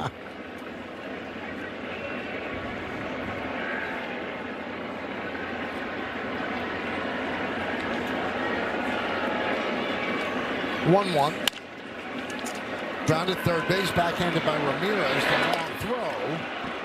And they get Caballero for the second out. Boy, he is really, you're saying, he was off to not his usual start, but he's really shown what he does as a baseball player. 3 doubles, defensive, running the bases, stealing bases, pretty much just carrying this team tonight. There's Austin Wells. Austin is 0 for 3 tonight.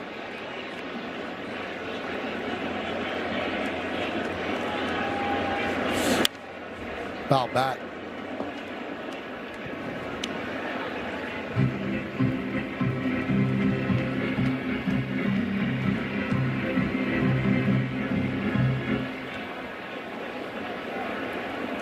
Bottom 4 in the Yankee order managed 1 hit tonight. An infield single by Chisholm.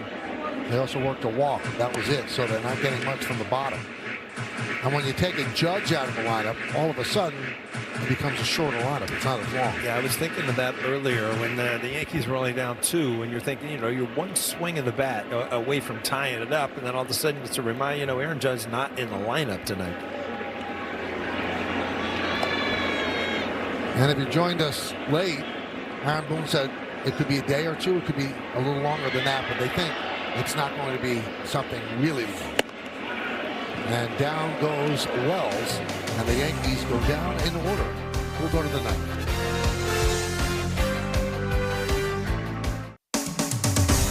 Yankees baseball on Yes is brought to you in part by Hyundai. Hyundai gives you America's best warranty on every new vehicle. Visit Hyundai.com for more information. And by Sage, proud accounting software provider of the New York Yankees. I don't know if anybody tops the guy on the right. Yeah, he's pretty good. Yeah. He's a great lacrosse player, too. Is that right? Yeah. Some say he might be the greatest lacrosse player ever. Played that at Syracuse. Ryan Yarbrough takes over for the Yanks. Last Tuesday in Kansas City, got a 3-inning save.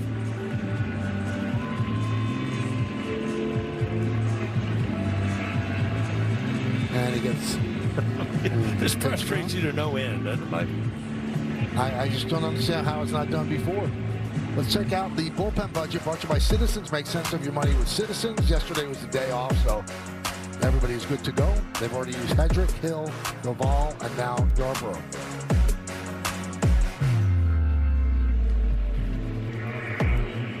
The one thing I'm seeing with the ABS and the other challenge system and the pitch comm, the games which were getting shorter are now starting to get longer again.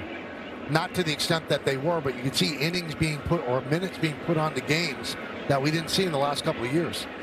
And Caballero's bat was 15 minutes earlier in the game, but just by arguing. DeLauder takes a strike.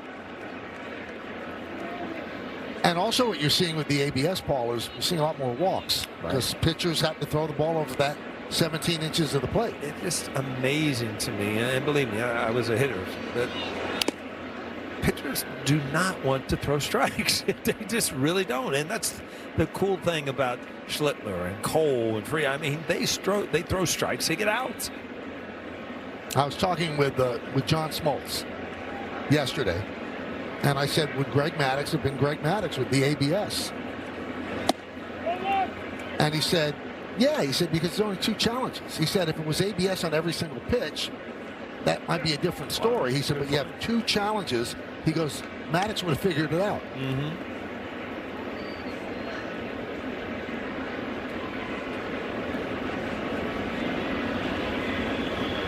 So the average 9-inning game time is up from 238 last year to 241 this year. Now, I wonder, James, the Yankees work a lot of walks. The Yankees' average time has to be better than 241. It has to be higher.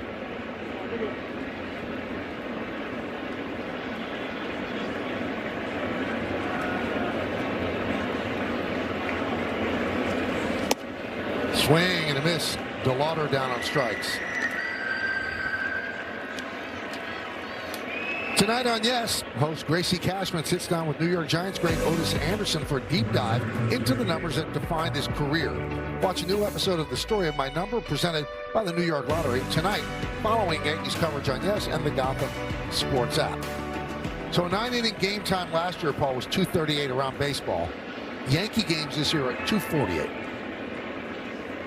So you're telling me you do your best work at 238? I don't know if I ever do good work, but I think that the Yankees' work counts. So the ABS is going to be giving the Yankees more walks. Mm-hmm. And not for challenging, just for the fact that pitchers have to throw strikes. And, David mentioned this when the games were in West Sacramento in a blowout game. Umpires would widen their strike zone to 21, 22 inches. They can't do that now because they've graded number one, and then balls could be challenged. Right. I mean, you did. You pitched to the scoreboard. Umpires, called pitches to the scoreboard. It's just the way it was.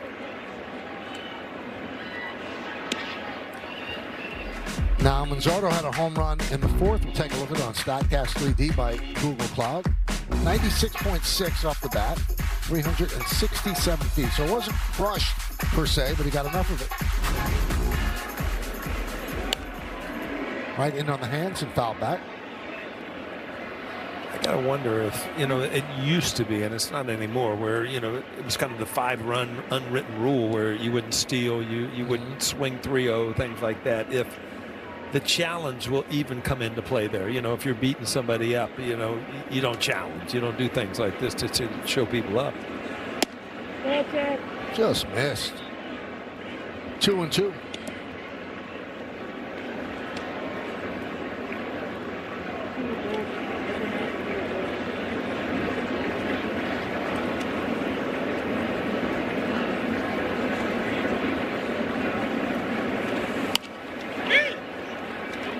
Left side, long run for Rosario, and he can't make the play.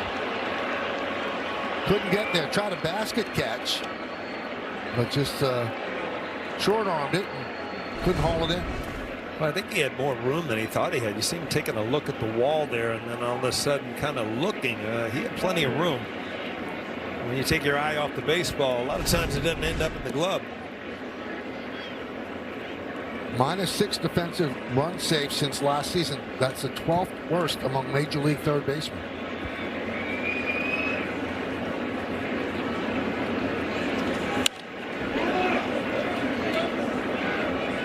So it's easy to say, well, Rosario hits so well against lefties, he should play third against lefties, but you are losing a lot defensively because McMahon is top flight at third. Again, you're playing to the scoreboard. If it was a 4-2 game in the Yankees' favor, you would definitely see a defensive replacement.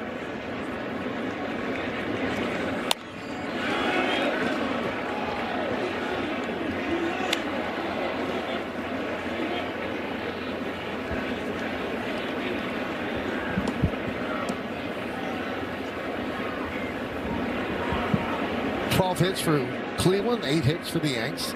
Guardians lead 9-4, top of the 9th inning. Yarbrough deals. And Manzardo continues to foul it off.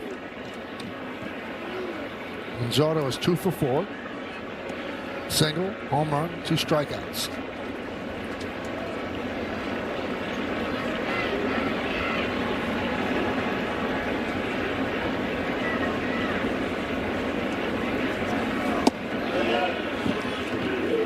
Three and 2.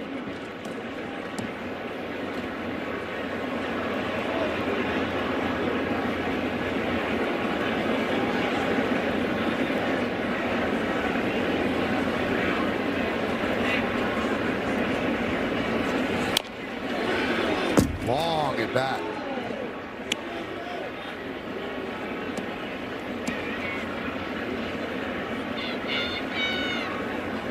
It's 11 pitches at this point. Here's number 12.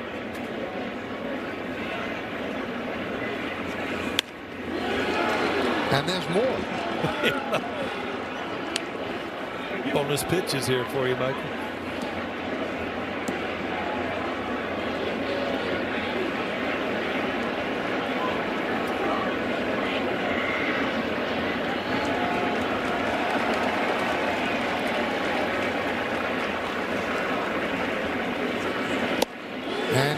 wins the battle. 13 pitch at bat, Manzardo walks. Fans, when you get Gotham, you get live games and exclusive Yankees content. Download the Gotham Sports app to stream highlights, pregame features, postgame sound, podcast, original series, and so much more. And it's all free to access with an eligible TV subscription. So sign in today. Here's Angel Martinez.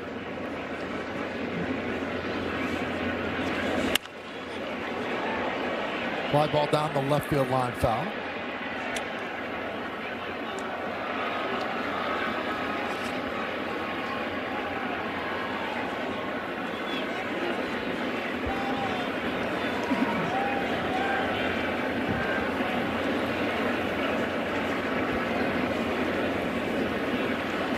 And the pitch. Good change. 0-2.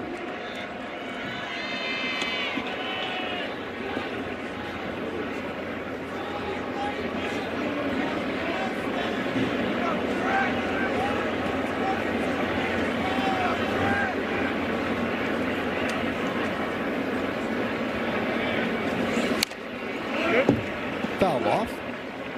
Got a piece of this change to stay alive.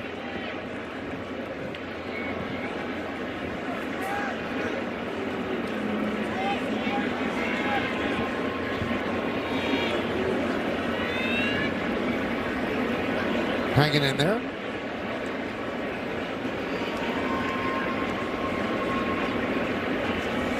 Swing and a miss. Good changeup. Martinez down on strike. Second strikeout for Yarborough.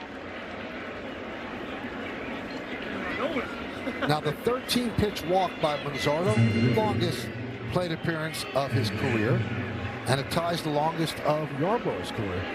13 pitches. I was wondering, Jay, do some quick fingers over there. Longest at bat of all time. Oh my! How many pitches?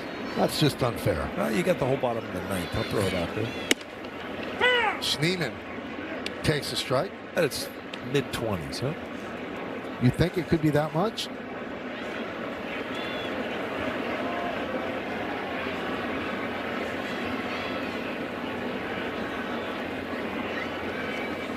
Your bat against Benitez seemed like 104 pitches. Seemed like that to me, too. And I wasn't getting any closer to hitting one hard.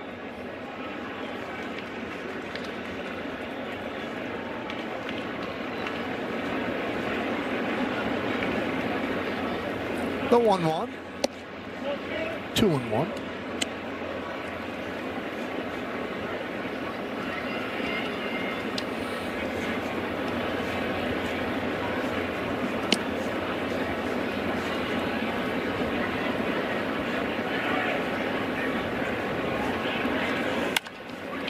High fly ball, left field. Bellinger is there, and Bellinger puts it away for the final. No runs, no hits, no errors, one man left. We go to the bottom of the ninth. Yankees down by 5.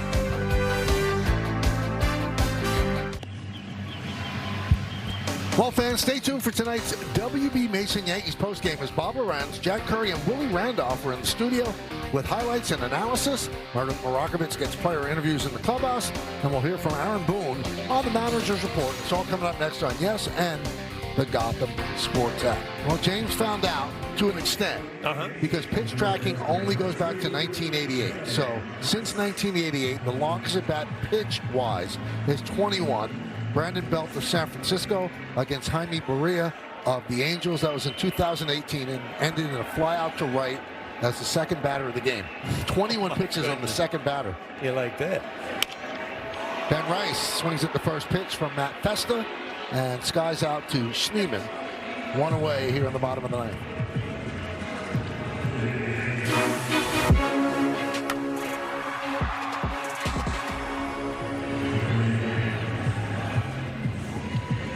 So one down, that brings up Goldschmidt.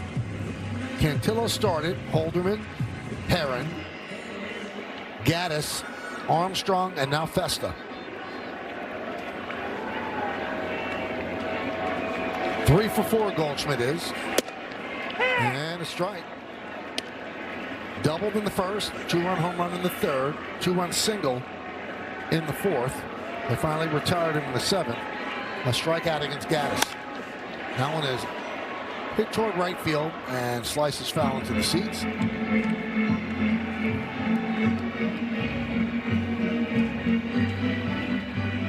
Well, the Guardians pitching has kept them, or should I say the Yankees pitching, has kept them in pretty much every single game this year. They don't give up a lot of runs, and they don't get blown out. As Goldschmidt down looking, they have 5 losses by 5 or more runs this season, and only the Dodgers have fewer with 4. So it's a pitching-centric team. They certainly hit their home runs. They lead the majors in home runs. They steal bases. But the pitching there, especially the starters, have been extraordinary. Here's Bellinger. And a strike. Bellinger 2 for 4 tonight. Aaron Judge sits out his first game. He had started every single game up to this one.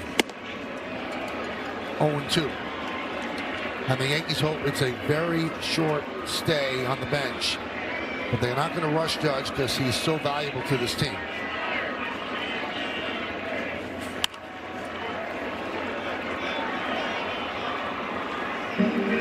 All likelihood, Meredith will have more in the postgame. Probably get a chance to talk with Judge after Judge visited with the Yankee team physician, Dr. Christopher Ahmad. That man will get the start tomorrow, Garrett Cole.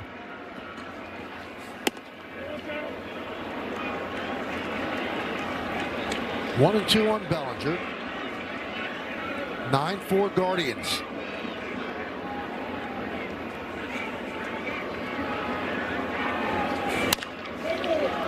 This should do it. Manzardo tosses to Festa, and it will do it.